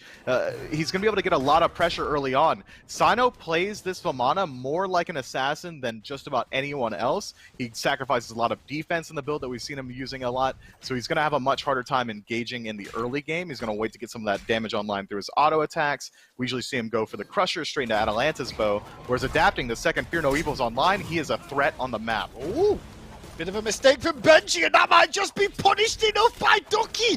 Thanks very much, he says. I'll take a free kill under my tier 1 tower. Don't know what you're doing there, but thanks a lot. I'll take first blood and 400 gold. Yes, please. Benji jumping on tier 1 tower line, that is disrespectful, and Ducky puts him down for it. What are you trying for there, Benji? Trying to just get a little bit of lane pressure? Ducky says no way, finds the pluck. That's tower damage immediately landed into his chest, and he's not going to have the Glad Shield come online yet. Benji decides to pick up this Ninja Tab. He's looking to poke out constantly, but his sustain's going to take a hit. He's not going to be able to sit in lane nearly as long as Ducky will in the Sobek, and if you're making aggressive plays like that, sustain's definitely something you're going to want. Yeah, it actually gives Ducky a bit of a lead in that lane, funny enough, in terms of experience now, because some minions were missed. Nice Blink Earthbreaker attempt from inbound there, but Big Man read it well. Thunder crashed away just in time before the Earthbreaker connected. I think, if anything, that might just heat up Benji in that solo lane now. I've seen him, have a mistake or two in laning phase, maybe got himself dropped down lower than bargained for, but he always bounces back relatively strong, so just keep an eye on that works out on that right-hand side. Does look like Ducky, though, with the TP, is a bit of a difference there up against Benji, who's gone for the blink option. We've seen a bit more of this, Myth, too. These teleports not being picked up all the time. I just wonder how much more we'll see of that through the season. If you don't go for teleport in the early game, it immediately indicates to me that you're looking to rotate out a lane and make your plays elsewhere. Did you stop because inbound threw a boulder then? Is that why you stopped? I did. I thought maybe there would be like a driving strike afterward, but this is where I should drop. Now that inbound's finally engaged. However, Fear No Evil coming over the top. Kraken deletes one, but it's traded out as inbound goes down. Vermona's big baby. I mean, he was in a big baby form for a while, but the BBs went back to sleep there soon afterwards. 2-for-2 exchange. Sorry, 2-for-1, I should say. Big man for Sino and inbound. That works out pretty well for Radiance. They won't be too upset. It allows Adapting to get some more of that farm in the mid lane. And now some deep rotations to the backside from both Benji and Adapting. Bad news bears, though. There's nothing really up in the jungle for them to take. And that was off the back of Obey getting aggressive in Radiance's jungle. I mean, Obey's going to get aggressive anywhere at any point. They've got Bobby on Hercules. It fits the play style, fits the player. He wants to get involved in the early game, and he absolutely should. A little bit misplaced aggression there. Gets Sino killed, though. And now Sino's going to be a level down on this Hun bots from Adapting. That's not what you want. You need Sino getting these items online as quickly as possible so he can start dealing damage to BMT, so he can start diving a little bit more easily. If he's not going to get defense in his build, he's going to need levels to survive. Bobby nearly got pinched on that angle there, but the dash just off the mark from Aurora, as was the percussive storm coming out from Big Man Tings. So he slips away from danger for a second or two. Left-hand side Oracle's being secured now by Sino, who has gone for the Talaria boot so far, but he's a little bit behind in gold at the moment, so can't continue to work it up. Looks like Adapting also got the same route. I wonder if we'll see the Jotun's Wrath on this Hun Bats. I've seen a little bit more of it as of late. And I think a lot of it really comes down to that extra cooldown reduction. Yeah, those recent nerfs to Fear No Evil make cooldown even more integral to Hun bots. I've seen it picked up in high-level ranked play. You usually see him go into the Jotuns and then immediately into Hydras or an Erendite to just make sure you get some of that CDR online and make sure you can spam out those ultimates. Right now, he's just really a beads burner for his squad so that Aurora can get in and find the engage on the tail end of it. But fantastic beads burner in of itself. Hun bots Fear No Evil is one of the most potent tools that any assassin has inside of an ultimate. Sino, sure, getting a good job just crawling his way back into that gold lead, that XP lead, matches Adapting's level 8, but he hasn't been involved quite yet this game in any meaningful way. Sino, sure, absolutely fine waiting for late game, though. He knows that once the team fight phase rolls around, he's going to have a very easy time diving deep on a Cyclone. He's going to have a very easy time finding his way into BMT. I imagine Obey's strategy this game is to wait for Adapting to blink in and then immediately surge forward and start attacking. But I think the issue is if they try and surge forward, they've still got to get through this Terror and this Kakullan that's on your screen too. We'll see how these come into play later on.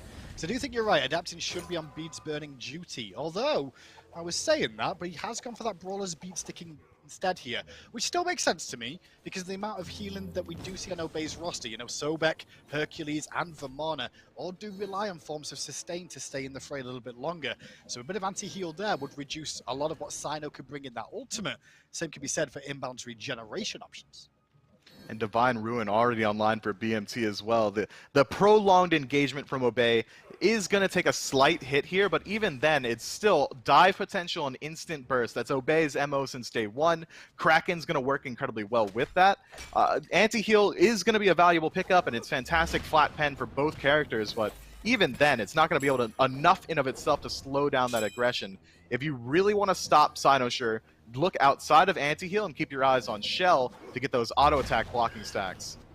Well, it didn't feel last game that I really saw much of the two hunters involved. If anything, where we got a couple of shots off, but Cyclone was relatively, you know, unavailable to be involved in the fights with how it went on. This time, though, on the Chernobog, I've not seen a rotation out of him yet, but I am interested to see if we can start to see some of those. Bit of a gank opportunity on Benji, but this has opened up a window for Rain into the Gold Fury area. If they realize that Benji has 3 here, and they will just about now, they might start to look to commit. Well, this is Benji on Kakullan, trying to buy as much time as possible. The rest of his team aren't doing anything. Benji, though, meanwhile, is still buying time. As the gank pressure onto Wolfie's there. Wolfie just removes Aurora from the map. Discombobulated from Radiance, a little bit lackluster. Adapting waited longer than maybe bargained for from Aurora. Aurora just ate more damage than he expected. And so, Radiance get a free kill in the mid lane when they should have just lost Wolfie.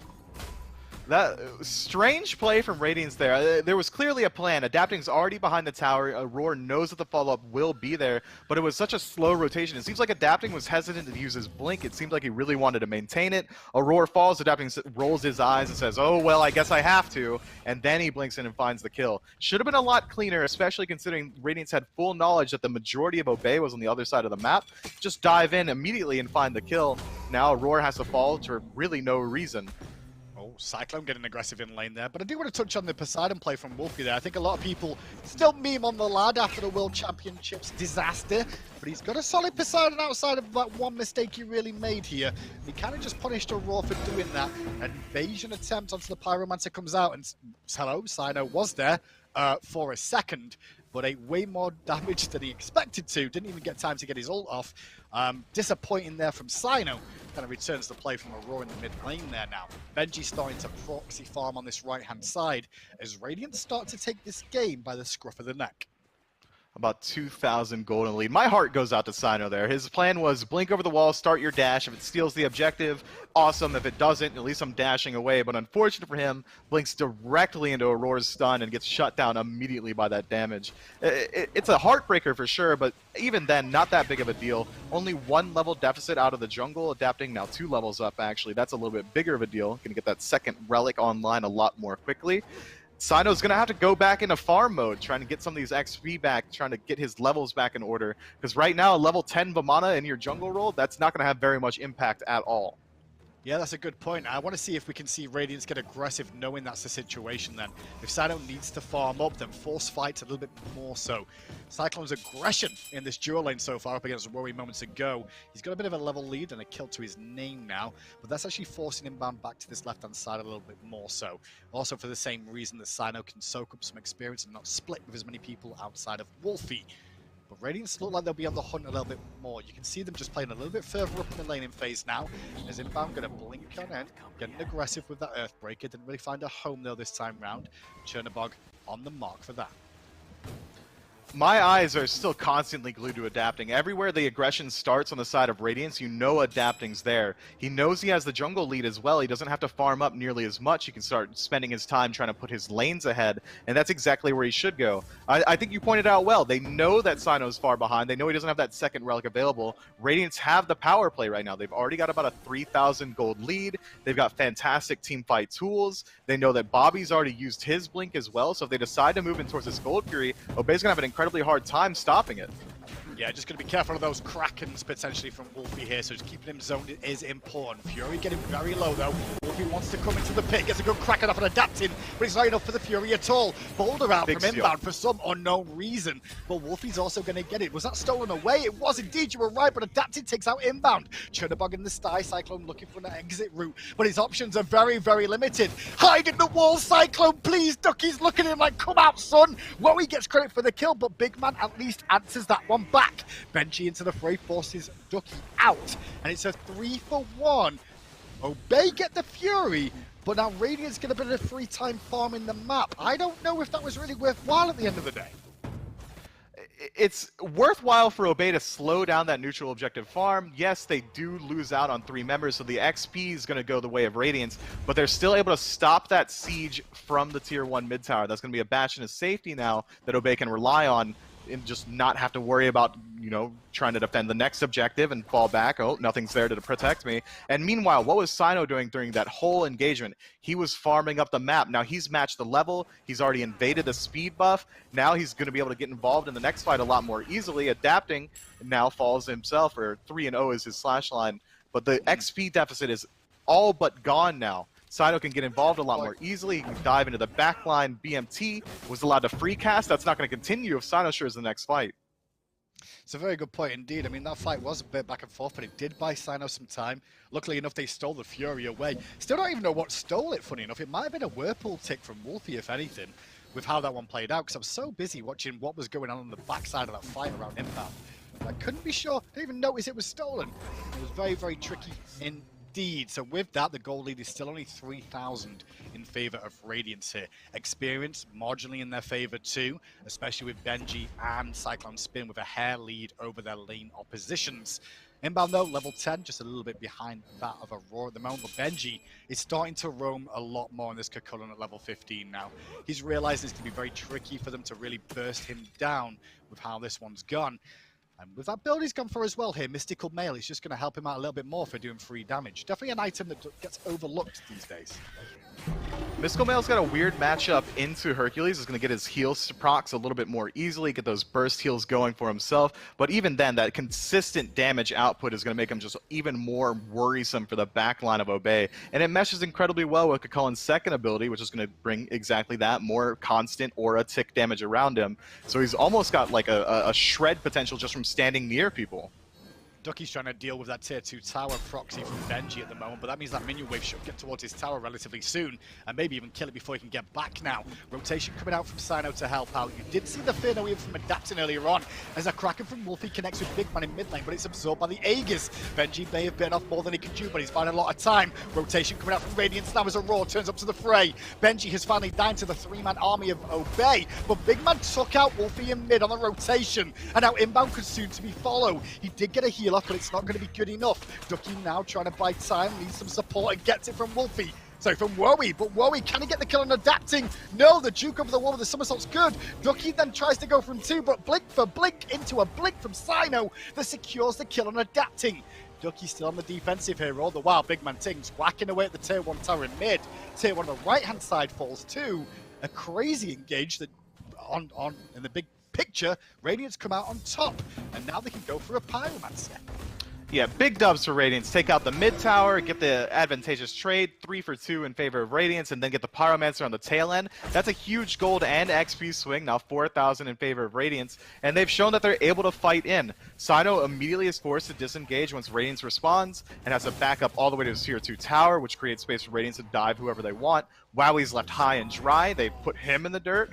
Wolfie's left alone, rest in peace, and now Radiance can just go wherever they want. Gold-free spawns in exactly 1 minute. I imagine that they're going to be the first ones on the scene, and Obey is going to have to fight into Radiance's defensive composition. Terra wasn't quite able to use it exactly well last game because Radiance was on the back foot, but now that they're going to be the aggressors on this gold-free, if Obey work their way in, they're going to have to contend with that counter dive potential, as well as adapting now, having huge amounts of CC in his ultimate. That's going to be hard to work through as well. Wolfie on this Poseidon doesn't have very ranged engage either. Kraken can't really get in safely. Radiance is going to have a very easy time just confirming this objective. Yeah, I was going to say, it's very easy to look back at that fight and how the tail of the tape went. Adapting used his Fear No Evil defensively to try and get a pick on Sino, and then that engagement escalated on the right-hand side, and we saw Wolfie get the Kraken off on Big Man, the 80 with the Aegis, but I didn't see exactly how Wolfie died there. I think he might have just been picked off on that rotation, because Big Man did the majority of the damage, I want to say, but that actually delayed him getting to that fray even more so between the two. 10-6 then, as the Primal Fury is now going to spawn up. The Oracles are in favor of Obey at the moment, as Aurora and Cyclone are now in this duo lane. 2-level lead for Cyclone in this lane as it stands at the moment, as Big Man just developed a 2-level lead in mid lane over Wolfie at 16. Man, look at the player damage chart. 2,000 coming out from Bobby, 2,000 coming out from Wowie. You're going to need more in these team fights, and it's not exactly either of their faults right now. They're just getting focused in. Bobby's usually the first one in the engagement for Obey, and the counter engage from Radiance has been so strong. Wowie gets immediately eviscerated the second he shows face in a single team fight. Just doesn't have very many opportunities to get that damage online, but they're going to need to play more safely and find it if they want to defend this gold. Yeah, I think Inbound's just been a little bit off with some of these Driving Strike Earthquaker combos, and now he's being focused down. He takes a ton of damage, more than bargained for. Benji's Blink initiation there was beautiful after the setup from a roll and that terror. Kraken to save the day onto Cyclone Spin and slow him down a little bit. No relics used though from that, as Sino now takes on Big Man Tings. Good jukes away from the drums, and now it's actually the drummer that's going to turn tail and run away if he can. Adapting over the wall though to support, and Sino's ultimate on cooldown means Big Man will leave. Wowie, Wolfie and Ducky just kind of look on as Benji goes, "You shall not pass," and the Primal Fury is started up, taken away by Radiance. Unless Ducky can stop it, he won't get the window, and now he could die instead.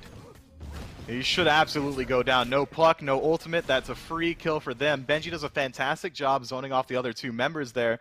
And again, my heart still goes out to Sinosure. He plays that fight incredibly well, immediately jukes away once BMT starts using his ultimate.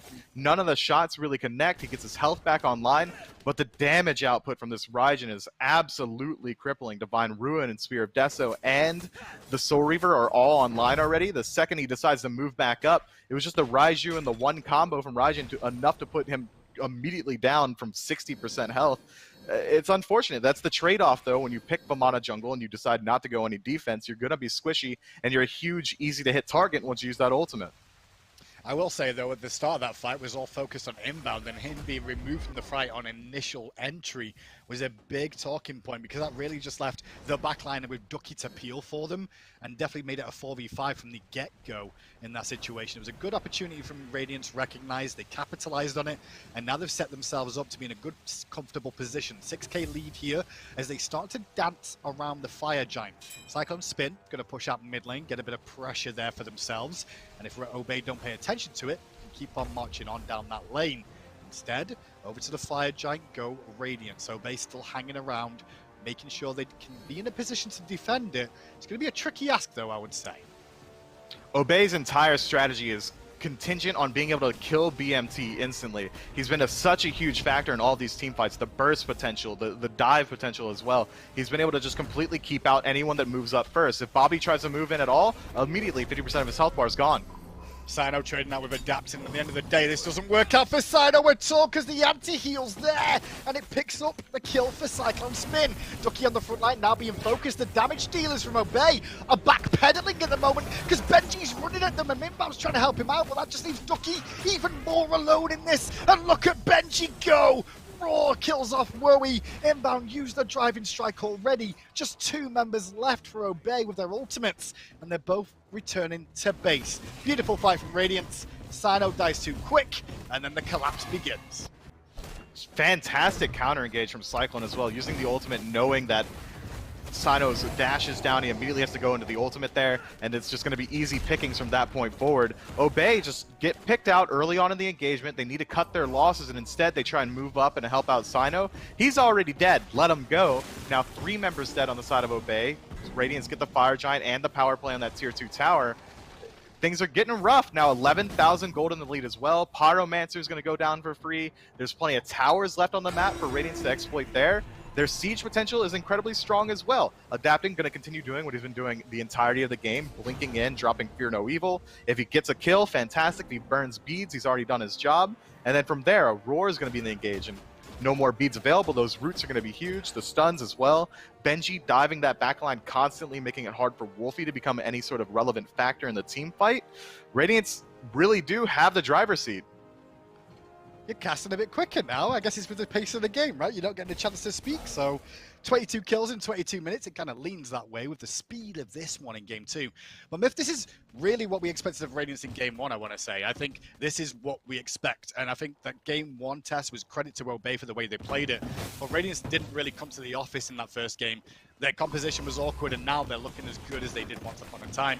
I think the interesting thing about Radiance is the moment before they started to go on this sort of slump that Cyclone himself said that they've gone into here. The casters, you know, we guys were starting to notice that they looked almost unbeatable. And now they're starting to struggle a little bit, but this game is looking good for them here unless Obey can put up some sort of defense on this Phoenix line. For Obey Alliance, with their comp, the best defense is a good offense. You need Sino blinking in, finding the multi-man knockup, immediately find the Kraken from Wolfie. It hasn't worked yet, but it should be simplified on these Phoenix defenses. You have the 5-man stack from both teams. They should be able to find that engagement a lot more easily. They know exactly what Radiance is going to try and do. It's exactly what I said earlier. Adapting's likely going to try and blink in with the ultimate. Aurora is going to try and follow up. If they know that dive is coming, that gives them the window to try and find the counter engagement there. If Radiance finds their way into this Phoenix, with Cyclone Spin being as ahead as he is, it should instantly burn. Obey's going to have to keep him completely out. Inbound zone from the front, good flip onto Benji of all people, but look at the crits rated on Ducky's face! He got no chance to get his lurking in the waters off, so he's already out of the fray! Benji tanked up that Phoenix for all that time, a swoop to the backside goes Cyclone to join Adapting and take the life of Wolfie. The Phoenix on the left-hand side will fall down, and this could just be game now, because Sino's ultimate down, Wowie's ultimate down, and everybody on Radiance is still fine. This is going to a Game 3. Radiance bounced back after Obey started things off in Game 1 well. Radiance just show what they've got. I want to break down that last team fight, but I literally blinked my eyes and it was over. I see Ducky going for the pluck, Adapting drops ultimate there, and then blink. Oh, it's gone. 3 members dead on the side of Obey. Blink again. Titan as well. All right. It's just a poor engage again. It seems like they weren't able to utilize their draft incredibly well. Sino was effectively removed from that game from the offset. He didn't have any fantastic engagements, and that's the first time it's happened in the league. If Radiance keep this pressure up on him, that might be the way to shut down Obey. It was a good back and forth encounter though between the two. With how these two games have played, we've seen the best of Obey, and I think we've seen closer towards the best of Radiance. So that leads us on to a Game 3. But before that, let's go back to Dave and see how that crossword's getting on. Well, I'm done. Maxonomic was the last word there, and instead I have something else to let you guys know about here. It's the Lightbringers Battle Pass, and it's your last chance to jump into game and get it now. Monday, May 18th is the last day of the Battle Pass, so make sure to move in, unlock all of those tiers, 4 exclusive skins, a bunch of gems, and a whole lot more content in that Battle Pass, so get it now before it all goes away here in a couple of days. Gormizer, Obey, and Game 3s seem to be magnetized towards one another now.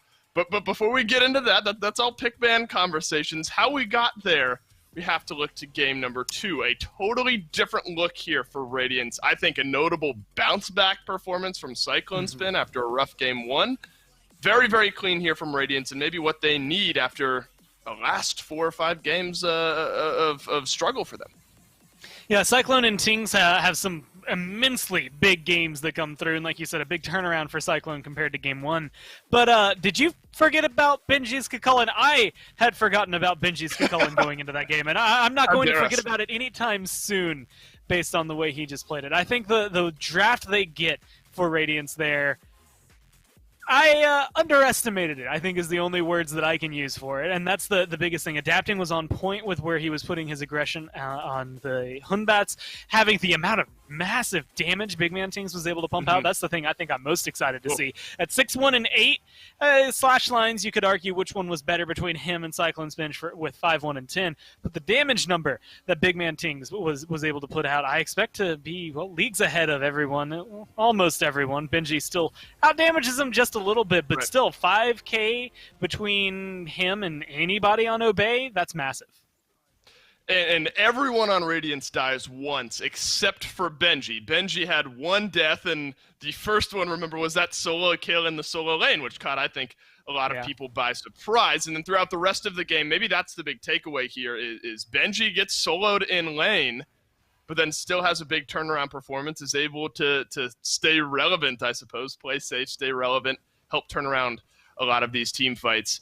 But from what we've seen from Radiance, would you argue that this is probably some of the cleanest we've seen them in recent weeks even? They've lost 4 out of the last 5. Do you think that this is the now most complete Radiance we've seen in recent games? I think that was one of the best games they've had in these last few sets, right? And it's just from the beginning, they knew what they were doing. But there's so many moments of that, right? You just watch that highlight. It's Benji goes in, knocks up 3, and is like, cool, let's just keep going. Like, that almost by itself sets up a victory for the fight. Luckily enough, Radiance was able to follow it up. And that's just something that Obey didn't have the lineup to deal with. Benji was able to, again, cause the disruption that the team needed and kind of was lacking in Game 1.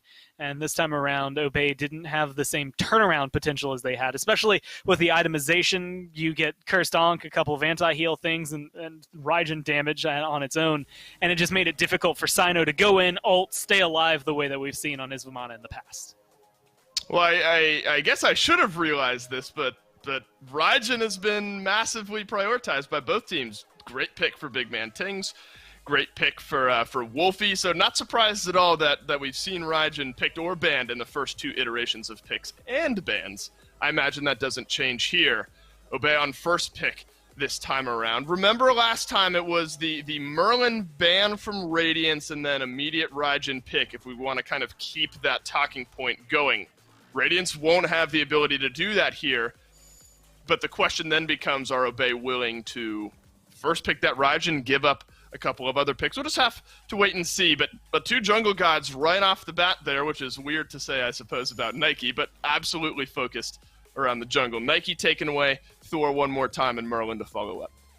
What Radiance approach the rest of this with is going to be a big deal, because, I mean, as you had pointed out, Wolfie kind of plays 2 gods when it comes down to it, at least 2 gods that we've seen victorious, and that has been the Merlin and the Raijin. So Radiance, they only have 1 more slot for it, but if they ban the Raijin, they force him to fall into one of those other mid picks that maybe doesn't work as well for them. Discordia is still, very potent. I think there's enough in mid that maybe you don't need to target him out, but being able to strip away what we've seen successful for Obey would be a big boon to Radiance being able to close this set out with a 2-1.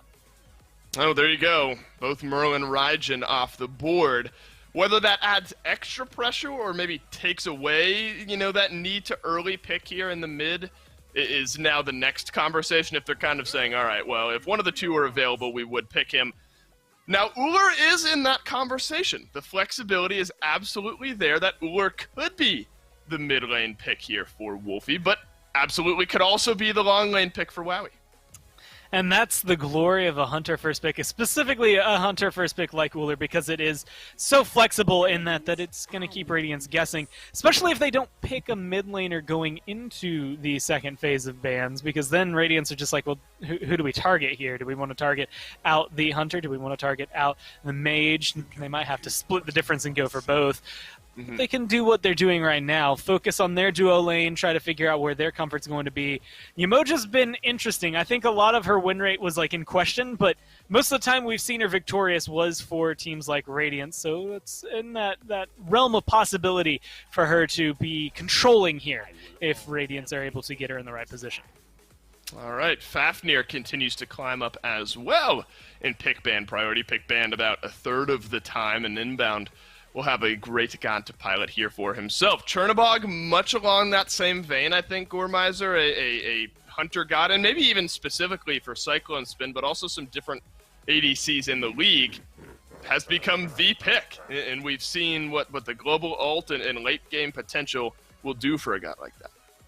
I'll be honest, I can't believe I didn't notice Jormungandr getting not banned, I guess, this time around. Ducky loves this Yorm. I mean, it's in Obey's top overall. I mean, in terms of control, it's actually one of the biggest picks for Radiance, so it's kind of confusing to see it go down as far as it did. I think the focus on the Chernobog, again, global presence is very solid. Maybe giving Obey a lot of what I would argue are comfort picks. I mean, we've seen what Inbound can do with this Fafnir in the past, and while pretty much no one else is running it, and honestly it is on the tip of a pin as to whether or not it's going to do really well or really poorly, it's something only Obey are bringing right now, and in conjunction with an Ullr, in conjunction with whatever they decide to either pick up for mid, jungle, or carry, depending on where that Ullr ends up going, it works well, and damage numbers are gonna look good for Obey this time around. It does depend a lot on his stuns, though. And Agni as well, a god that we've seen pour out massive damage in team fights, obviously depending around those ultimate charges connecting and the whole suite of cooldowns there. Has seen some success, and maybe not as much as the teams that have picked him have wanted. But what do you make of Agni there in the mid lane? I mean, he's just a staple. Like, he is one of the, I would say, essential mages. I don't know if I want to use the term pinnacle of balance because that has so much weight behind it, but that's kind of where he falls, right? I mean, he's got good damage, good survivability, good CC, but you could probably find another mage that does any one of those things better than him. No one's going to do all three of them as, consistently as Agni can, but again, it depends on if he's in the right hands or not. We've seen him be successful. We've seen him falter very hard. I think when it comes to applying things like Divine Ruin, which now with the Vamana are going to be very important, he can slot right in there and do wonderful things here. Well, it's Kronos being hovered for Obey. Does that, and I ask this because it doesn't necessarily jump out at me, does that answer the question of Ullr mid versus long lane any better? Now, it will answer the question a little bit better. Ullr goes over to the long lane with Discordia in the mid. I would have loved to see a Kronos there, but it's going to be Discordia instead. Yeah, I was actually really excited to try and just go through what makes Kronos work so well, but that's not necessarily worthwhile, at least not right now, unless Radiance decide to lock it in, but that'd be even more confusing than anything. Discordia, I mean, her passive along with Fafnir, it means someone's going to get a damage amp late game. It's probably going to be that Ullr, so you have to look at that guy hitting really, really hard. But a lot of the problems that were there for Obey kind of still exist on this composition that they had in Game 2, whereas a lot of the things that were successful, namely Kukulkan and Hunbats, are still there for Radiance. Now you add in some in-combat healing with the Yamoja, you get Chernobog having a global presence early on.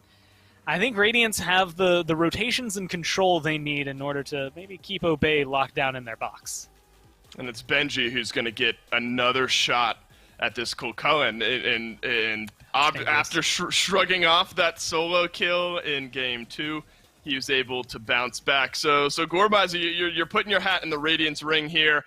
We'll see how it all plays out. Can Obey upset Radiance? We'll go down one final time to Hindu Man to learn.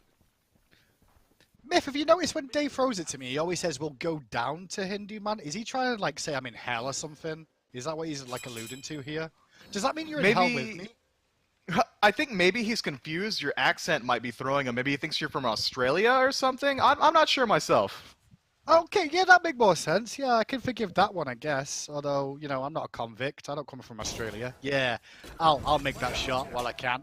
Start this game, though. We're tied up at 1-1. And I think the most interesting thing I want to mention is that Hercules wasn't picked up by Aurora this game when it was available. It's kind of just showing that, he wants to keep it in his back pocket, maybe not show it again for a little while. Or maybe it's just not as potent as they want it to be. But I am interested to see how this matchup works this time round.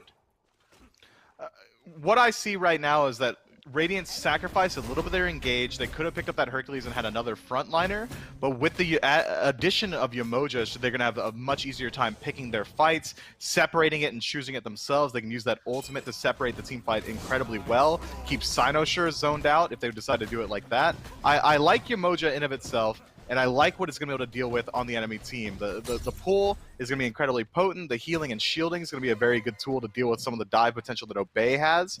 Overall, I think it should be a higher value pick for this counter draft than Hercules would have been in of itself. Yeah, I completely agree. We'll see exactly how this works out with the emojis as the game goes on. But it's got sustain in the kit. A couple of nerfs to Yamoja over a period of time have seen her viable, but not necessarily OP. At level 2, though, she's not going to have a whole lot she can really do there to contest, but it does allow the oracles to get happen. However, it did expose Cyclone Spin for a second, who beats a hammer from inbound, and a bit of lane pressure for Obey. In trade is the trade-off there.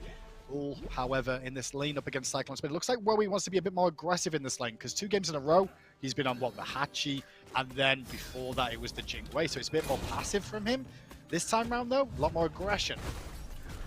Yeah, when you're playing Ullr, you're not looking to lose lane. You're not looking to lose lane on anybody, but Ullr in particular is a god that you draft for his exclusive pressure and his ability to have that solo kill potential.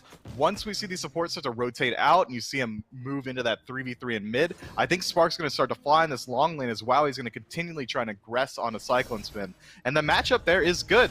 All the damage output that Ullr has is burst. Yeah, good point. And now the trade-offs in this lane continues on. Speed buffs have spawned and been taken down by Adapted. Looks like Santa's going to be a little bit late, going back to the Vermana once again in this game. Not so sure how this Vermana will do. It kind of struggled last game, but there's a bit of a different target option, I would say, this time round. It's going to be the Agni in the mid lane that he's going to be looking for, potentially. His inbound still a bit far forward here with low mana. A little bit risky to step this far up, but he's going to try and slow down this purple buff and try and deny it where possible. It did actually allow Wowie to get that whole purple camp on his own to make sure he's farming up there. As in mid lane, Big Man Tings on the Agni that honestly he was one of the first ones to bring back. Inbound though, why he's still here, I'm so worried for him because he's just hung around a little bit too long. Adapted's now rotating in. With inbound sleep being down and at level 3, he just bit off more than he could chew. That cost him his shell.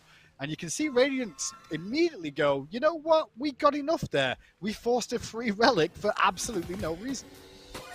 But it does create enough space for Wowie to get a slight level lead over there. He gets a wave to himself. He gets purple buff XP to himself. Bobby does his job there. He moves up, trying to slow down the farm and make sure that Wowie gets all that to himself. And it goes all right. Sacrificing your shell for that might not be the highest value, but worst case scenario, you just slow down your own engagement. You don't look to pick fights until that shell's back up. See, I get your point there, Myth, but the problem is, right, you're trying to get an ult to level 5. Like, it's not like they get a huge ultimate, right? Like, they just continue to level up the first and third ability. It's not, no extra, like, real threat is going to come from that ultimate. It's not going to get CC immunity or something during that ult either. So I'm not sure it's really as worthwhile as it may have been if you had a different character there. You know what I mean? I see what you're saying. Whether or not it's worth is going to come down to Wowie's individual play here. If you're going to put your eggs in the basket of putting him ahead, you're going to want this Ullr to leverage it incredibly well, and that's a god that can do it if he just gets those levels, gets the ability damage online from Bladed Arrow or Hail of Arrows. Then he can start to get that solo potential onto Cyclone Spin. Slowing down the farm from Cyclone Spin as well is going to be incredibly good. It zoned him off maybe 2 or 3 minions in the lane. You keep him from clearing out that purple buff nearly as efficiently, so that slows down Cyclone's ult coming online. Whether or not getting Ullr to 5, I don't think is the huge concern for Obey. It's just putting your ADC ahead in general. Right. Okay, yeah, that makes more sense to me. I guess with the boots now fully stacked up too, and online he's going to have a bit more movement speed in this lane. Oracles, though, going to go again to Radiance in this left-hand side, pretty much taken down there by Aurora with a bit of help, I would say, from Big Man in mid lane. But so far, looks like Sino's getting aggressive for the first time. Purple rotation is coming up as inbound, jumps on in towards Cyclone, but can't find the hammer this time round. Cyclone just a little bit too slippery for that. Purple buff is being looked at by Sino at the same time as Aurora lost half his health. But a fear no evil and a good gank opportunity for Big Man rotating in too. Sino's got his ultimate though off though and he's regenning, but it's not going to be enough to keep him alive. And now with Inbound and Wowie both having to leave away from the River's Rebuke. That's the tail end of the engagement. Obey are on the run, but they're in no man's land at the moment in midfield. Inbound still under pressure, not going to be able to really escape. Here's the stun connects. Apple comes out and connects back onto Radiant, but it's 2 kills for Radiant off Obey's aggression. Whew, Roar makes it out by the skin of his teeth there. Had that unruly magic landed on him, and he doesn't get that boost. That would have been a return kill for Obey. Sino just gets caught unaware on that purple buff that immediately gets ulted by adapting. Adapting, going to deal all that damage in of itself, and then a Roar comes in to separate the fight with the ultimate. It's clean counter-engage from Radiance, identifying that Obey are looking to get a little bit frisky on their purple buff. Unfortunate. You're looking to play around your Uller because he's the one who's got the most fight potential on the map. Sino rotates over, trying to make a play, and just gets caught out for it. I see where their head's at, but the execution is going to be a little bit cleaner if they want to try that again. So now in midfield, Inbound's kind of hanging around here looking for an opportunity to, well, strip someone away if possible or get a gank attempt onto a Roar. Bit of a trickier target to do it with, but he will at least help out Wolfie strip some farm from that middle area. As Wolfie now rotates back, he's going to recall back to base more than likely. Next time online, maybe a Divine Ruin, just more pen. I'm not sure necessarily Divine's really that important, although I guess I didn't mention your Moja earlier, so some sustain reduction would definitely help. Divine Ruin's just good in him. You got the flat pen on it, you got a decent amount of power, the anti-heal is going to be able to deal with some of the lifesteal as well as healing from the enemy team. There's almost no reason to not pick Divine Ruin. That was a cool hammer from Inbound, be able to catch him immediately as he jumps out of the wall there. Not going to amount to quite much. Again, my eyes are going to be constantly glued towards these junglers. They are going to be the progenitors of all the aggression from either team. I don't imagine Obey are too keen on fighting without Sino, and the exact same can be said of Radiance fighting without adapting. Well, now again, Inbound being on the aggressive and just trying to abuse this early momentum that Obey tried to have, but the problem is just Radiance found the answers early on. Benji, once again now on the right-hand side, we've not really spoke about the Jormungandr versus Kukulkan situation, but Benji's starting to do his roaming strategy once more to the backline, trying to slow down Sino where he can, steal away some creeps just like that, and proxy farm a little bit more. And the difference is that Jormungandr can at least answer that back and do the same sort of thing. So far, though, these middle area of camps, it looks very even in terms of golden experience so far. Obey are actually up in gold here, Myth, even though they're down 2 kills. It's all that solo farm that Bobby's allowing Wowie to have. He's been just sitting inside the enemy jungle playing incredibly aggressive. Oh, good hammer from Inbound to give himself a bit of peel. But Cyclone used the right target to swoop to. He looked towards Wowie, so he's in a perfect position to collapse down on Inbound. And that's Inbound again with this aggression just being abused a little bit too much as Radiance pick him off in enemy territory. That was a really good ult from Chernobog. That was dope. It was incredibly intelligent. He knew that's exactly where Bobby's trying to go. He's trying to get to his team for safety. So where are you going to go? Go to his team, cut him off. Bobby, it's time to stop, bud. You've been invading this purple nonstop, and it hasn't worked out just yet. Look elsewhere if you want to find the aggression. Move towards mid. Fight around your Discordia. Fight around Sino. This purple buff invade hasn't worked out literally once for Obey this set. It's time to quit it. You're giving them too much of a lead. Now you're 0-2. You're 2 levels down on the enemy support. She's going to scale incredibly well into the late game, and it looks like he's already moving towards some more bruisery items out of the support, so defensive aura is going to come online for Radiance, whereas it won't for Obey. If you want to go aggressive, if you want to build damage, you're going to need XP. You're going to need levels to really do it, and right now Bobby isn't farming at all. Yeah, we'll see what happens as this goes on, because again, though, Obey are in the gold lead. And I'm looking across the map, and it really is just the Tomakus, I guess, more than anything else. There's 5 Tomakus so far that have gone in the way of Ducky's pocket. When you think that's, what, 125 gold per team, every single one of those, that's where that gold's really come from. Wowie and Sino, though, trying to steal away the purple again, keep Cyclone and Aurora at bay. Level discrepancy, though, you can see Wowie has a 2-level lead over Cyclone Spin with some of this aggression. So that is helping them out a little bit as they do look for that purple. But Radiance now committing to a Gold Fury. Inbound wrapping around the back, spotted out immediately by the actual war place down. And a Fear No Evil will force Inbound's ultimate again. As he respawns, however, he'll be thinking about what he can do next. Meanwhile, Sino, low on health, has to use his ultimate, but I don't think that ult's going to keep him topped up in time to find a kill onto Aurora. 2 kills, and with a Benji rotation and Cyclone swooping in, Wolfie could be next on the cards, and he will be. Now Wowie under pressure too, and Benji's healthy enough to keep that chase going. Nice little use of the beats to avoid the ultimate. The rotation now coming out from Ducky, as Radiant's not even going to look at that Gold Fury, funny enough, just go back to farming again. 4 members almost of Obey died there. Benji's rotation there is really the name of the game. Yes, Bobby gets caught out on the first part of that engagement, but Benji being able to move in there, force out the beads off Wowie, find the kills in the back line, and he moves in masterfully, builds up his rage in mid, transforms, then goes in for the fight. Ducky, nowhere to be seen, doesn't have any counter-engage potential there. Obey just lose out instantly. Radiance leaving up the Gold Fury means that they can try and force that exact same engagement again, and if they win it this time, more than likely they're going to take it. It's not often that I'm going to say not doing an objective is going to be worth it, but if you know you're able to take these engagements as consistently as Radiance has, might as well leave something up on the map that Obey is going to have to fight for. Yeah, and the gold situation as well just went in Radiance's favor for the first time this game so far. That rotation out of Benji really paid off for himself as well individually with how things have gone elsewhere. Now, the situation is this Gold Fury could be under threat, but once again, Inbound still on stepping up past this midway point with Wowie 2, as now Benji with a level lead over Ducky, just Ducky even out for now. Looks like a collapse around the red buff is being looked at by Inbound. Sino on the way too, but the ward coverage from Radiance is pretty solid to see this one coming, and Radiance seem to be well aware of a potential engage. So Obey have to back away for at least the time being.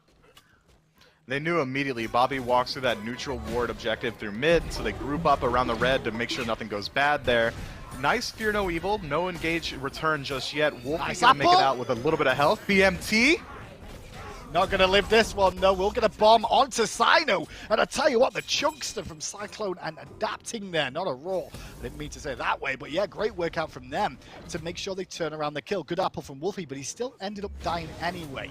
And with that, adapting going to go in the jungle, strip away a little bit more, and there's a lot of pressure now mounting towards this tier 1 in mid, and Gold Fury could be a bit more opportune. Adapting going to split the difference between tier 1 and tier 2, because he's looking for this red buff, and Inbound's here to defend. He's going to be careful. He just ended up using his leap over the wall. River's Rebuke from a Raw. He's still giving some regeneration as the red buff is stripped away. Cyclone, meanwhile, dealing with Wowie on this left-hand side.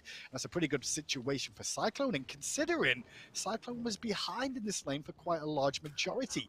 A few minutes ago, Wowie had a 2-level lead over Cyclone. It's not there anymore. That's going to happen when Radiance have been playing as clinically and decisively as they have been, taking every single engagement. 8-1 is the global slash line right now, 13 minutes in.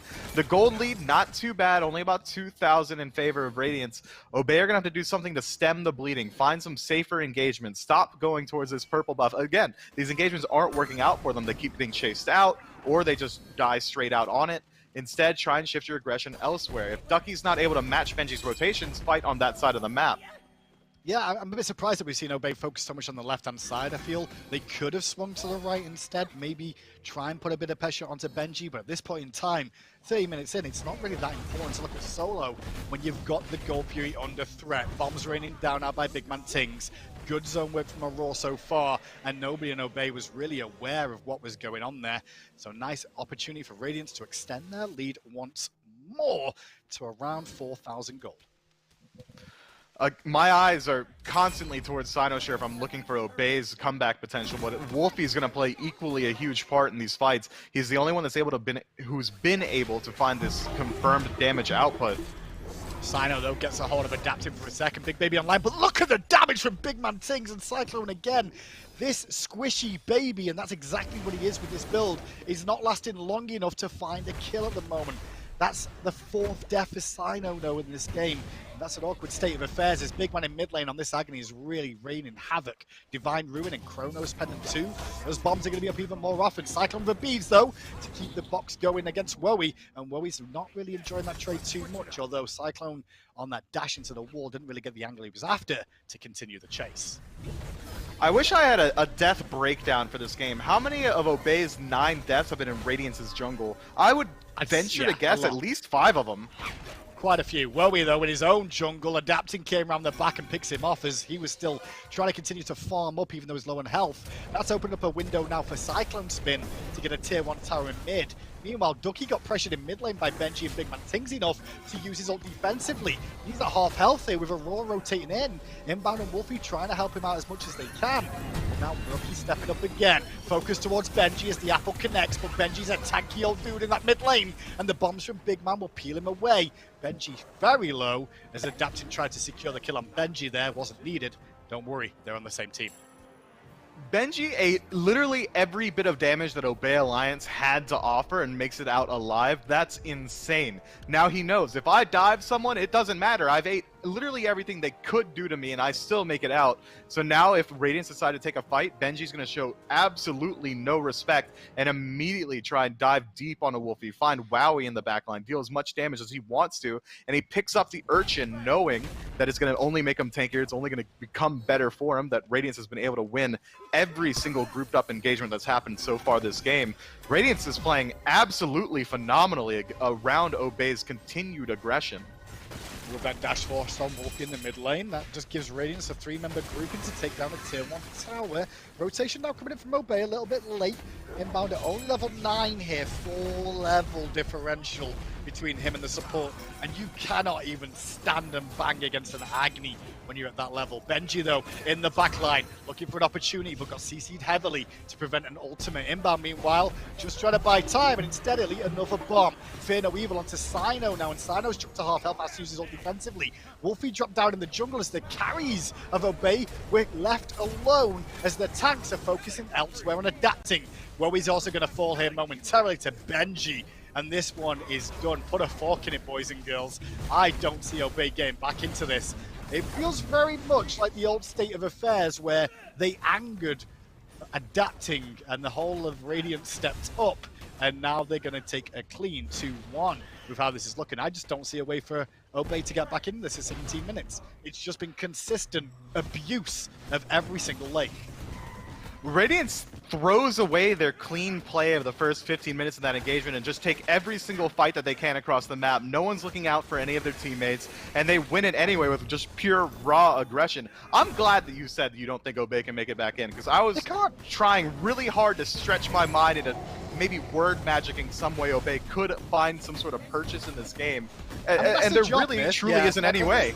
I was going to say, that is the job, but there's times when you look at a game and go, yeah, this is almost impossible unless a miracle happens. And the way Radiance have played this so far, I mean, just look at what they did there. They had Inbound being pressured by Benji in mid, who was looking for a tier 2 there. Adapted had gone to the tier 2 in the left-hand side, and the rest of the team were taking a Fire Giant at pre-20 minutes. Yes, you heard me right, pre-20 minutes. It's 15-1 at this stage.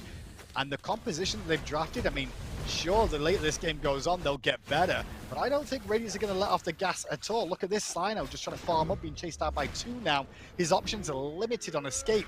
Uses the ult to try and buy some time, but it's not buying enough at any stage whatsoever. All he's doing here is just playing Ring Around the Roses. The rest of his team, sure, they'll get a tier 1 tower, whatever. Adapting, showing no respect there, just dropping the Fear No Evil, trying to confirm that kill for himself. Who needs it? You're 10,000 gold up, 18 minutes into the game. You've got the majority of the towers down. You're barreling down the lane. Sino gets picked out instantly. You know exactly where all of Obey are. They're going for the cheeky base race play. I was hoping. Not at this point. They might have gone for a Phoenix there, but they think better of it. I wanted them to go for a base race, if I'm honest, just because there's a game it'll end then and it'll relieve Obey of this situation. Because at the same time, I don't think they could really defend anyway with how this one's played out. I think this is where the situation for Obey turns and maybe Radiance too with how their season has developed. Obey adopting Sino into the jungle, but they're still struggling here or there with some of their decision making in the game. Radiance slumping, but they needed to find a win here because this would have been an awkward one to really lose in my eyes from Radiance's point of view. So they're looking good for it right now as Benji now has to deal with 3. Let's see how many he can deal with and how many it takes to bring him down. Instead, he goes in on Wolfie. Wolfie with the apple, but look at Wolfie's health bar compared to Benji's in the 3-on-1. Wowie into the fray, but he eats damage from Benji again. And the man-beast mountain that is Benji is still just dealing with all of them. Sino, meanwhile, got out of the fray, and now the rest of Radiance turn up. Benji just finally die, but it costs Obey 3 lives. Middle lane is pushing with fire minions, and it looks like the right-hand side will have them spawning there too soon. Benji takes on essentially a 1v4 for literally 25 seconds straight while Obey just get cleaned out on the back line. Sino gets picked off, and then Radiant says, oh, hey, Benji's still fighting. Let's meet up with him there. Now 20 seconds left on Sino's respawn, 10 on inbound. This might just be the game. And if it is a game, it might be one of the quicker games of the year so far. Less than 22 minutes in this one, and it's looking towards the end. Although they're biting off a bit more than they can chew. The hammer from inbound, he'll get the third kill of the game, but the Titan will still fall. Cyclone said he thought it was going to be a hard-fought 2-1. Maybe he was only talking about Game 1, because Game 3, clinical. That mean, nothing goes Obey's way. They continually aggress on the left side of the map, get crushed against the iron wall of defense that Radiance has, and then from there, what do they keep doing? Just bashing their heads into that wall around the purple buff, continually losing engagement. Stubborn play from Obey. Completely agree, and I think a lot of what Obey can look back on in that last game specifically is how much they were trying to force a situation over and over again that wasn't working out for them. They were winning elsewhere on the map. We kept talking about the goal lead for Obey that all came through the solo lane, but they kept pressuring the other side of the map and losing engagements, and before long, it got out of control. 2-1 then to Radiance at the end of this one. Let's get back to the desk to break it down. All right, Tindu, out of control seems pretty fitting there. Obey had a single kill in this game prior to that Titan defense Fire Giant-esque fight. They got 2 by the end of it, but it's Benji in a 4v1 who finally gets taken down. It's a Titan defense at 20 minutes. Gore, I think Radiance have won up to their Game 2 performance, and now Game 3 is the cleanest they've looked this year. Yeah, the questions we had about Radiance coming into this set, and maybe more so about Obey coming into the set, that was a resounding, I think exclamation point is the only way I can, think to word that one. A couple of kills coming through, 4 total for Obey is 1-1-1-1. And unfortunately, hey, they were saying you wanted to play through Wowie. He got 0. But Cyclone Spin goes undying, Aurora goes undying. That's where a lot of the pressure starts. Benji and Adapting have a great game. Big Man Tings just does the same thing he did last game, except this time he does it on Agni.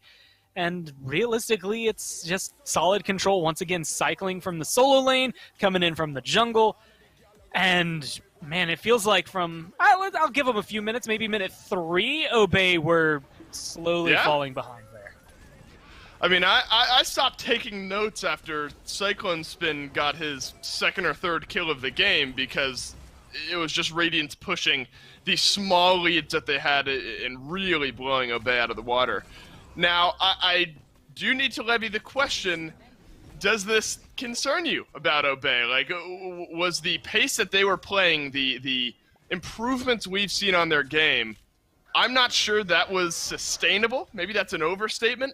Maybe this is them kind of crashing back to earth, or maybe this is now kind of the outlier for Obey, this type of game. But I agree with something Hindu maybe lent at, is that it kind of feels like Obey of old after we'd seen them play some great games over their last 3 sets. So there's so many questions I think that this loss opens up for Obey, right, but too many. The one that I stick to realistically is something that normally I like to see. For some teams, especially in a close loss, I like it when you stick to your guns. You're like, you know what, maybe it wasn't the gods we picked that were the problem, maybe it was something else. But I feel like what we saw yesterday when that Vamana worked in the jungle versus what we saw today kind of makes me wonder why you would, maybe return to that. There's just a couple of picks that lay left open as well, the Kakul and the Hunbats. If they're a big enough threat, there's something you have to look at. It just kind of feels like Obey stuck to, instead of adapting in the set, stuck to what they thought was best, which, hindsight is 20/20. It just feels like maybe they should adapt a little bit better in sets like these. I still think they have it, but they're going to have a lot to work on going into next week to make sure that this doesn't happen again. Well, it was Radiance who came into this set sort of feeling like they were in a slump, and I think now maybe that slump is over. Game 2 and 3 absolutely clean here for Radiance. Big Man Tings, mid laner for Radiance, standing by to let us know if the slump is over or if there's more to build on. Yeah, I'm lucky enough to have Big Man Tings alongside me. BMT, first of all, let's just go back to that Game 1. What went on, boys? Because, that comp, that was awful.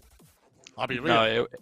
No, it wasn't great. As soon as the Game 1 ended, we spoke about the comp, and there was a few things that went wrong.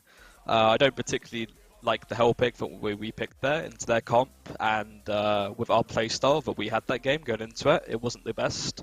But after that game, we decided to change things up and just turn it up, I guess. Could you give us a little bit of an insight? Because, like, here's the thing, right? You've been around a long time, too, and you've seen Adaption's teams. Normally, when they lose game one, they normally bounce back with a vengeance, and it kind of felt that way again. Is there anything, like, is there a morale thing or a big talk that Adaption gives his players, you know, the guys alongside him, of like, hey, boys, it's time to go hard now? Like, what happens there, you know? As soon as, like, nobody likes losing, right? And Sure. Adapting is obviously one of those that definitely doesn't like losing, as the rest of us. So it's just kind of like a step up thing, you know, like everyone just voices their opinion and talks about what happened in that previous game, and we just reset the slate almost and just go into the game 2 and 3 as fresh as possible and just give it all. Now, obviously, we've already had a little chat about, you know, we heard Cyclone earlier on talk about the slump that you guys have been in. Do you reckon this was a big one for you guys today? Was this an important victory to find? Do you think you're getting back towards your best now? I'd like to say we're on the right path. We've definitely got a lot of work to do. Game 1 obviously didn't go so great. Obviously want to win 2-0 every time if possible, but I think we're on the right path. Game 2 and 3 definitely showed that how we can play when we're at our best, so hopefully we can keep that going. Yeah, fantastic performance in that second and third game as well, respectively. Thanks so much for joining me today, big man. Good luck in the rest of Phase 1. Thank you. Have a good day. Good words there from Big Man Tings, and sort of answering the question that obviously Graham levied and I did as well. Room to grow, but obviously a return to maybe some of that aggressive, clean play style that we saw to start off this split. Expectations for you, Gore. Quick final thoughts maybe on this final set for Radiance moving forward. They're kind of in this tied for second place spot. SSG obviously you have one less game played. Do you imagine they kind of keep pace with this top of the table team? This was the one that I think helps separate them from the rest of the pack, right? No longer tied for third, and well, I mean, you've got 2 teams at 5 and 4, 2 teams at 4 and 6, trying to maybe hop over SSG and nip at the heels of Rival right now is realistically what Radiance are looking for. Their eyes should only be on number 1, and they just showcase they have the level of play to make it work. They just have to start bringing it, you know, to every set instead of just those last 2 games. Well, there's your Sunday schedule. Knights up against SSG, Sanguine against Rival. Rival have stood alone at the top of the standings after the last couple of days at 7 wins. If SSG win tomorrow and Rival lose, we'll have another tie at the top of the standings. So Gore, 2 sets tomorrow on Sunday that carry a lot of weight. Knights SSG, Sanguine Rival, and I think 2 sets, hard to call. That seems to be the theme here. I think both are going to be a lot of fun to watch. I'm going to give a little bit of credit, though, and this is something that I think is going to be the conversation over the next couple of weeks, but Sanguine has had one issue the last little bit, a lot of losses these last ones, much like Radiance, and a lot of it has been around predictability. You know, Nika even said, I think the other day, that they were kind of the meta team. They only play the meta, so I want to know what they can do tomorrow to adapt that, to make it so that they aren't getting, you know, the only team right now to have lost to Obey, and instead go back towards that number 1 spot that we saw them take a little bit earlier on in the season. Lots to build on for all of these teams. This Saturday SPL action was an absolute blast, but unfortunately that's all we've got for you here today. So on behalf of myself, Gore Miser, everyone back in production, thank you so much for watching, and we'll see you tomorrow at 3 p.m. Eastern Time for more SPL.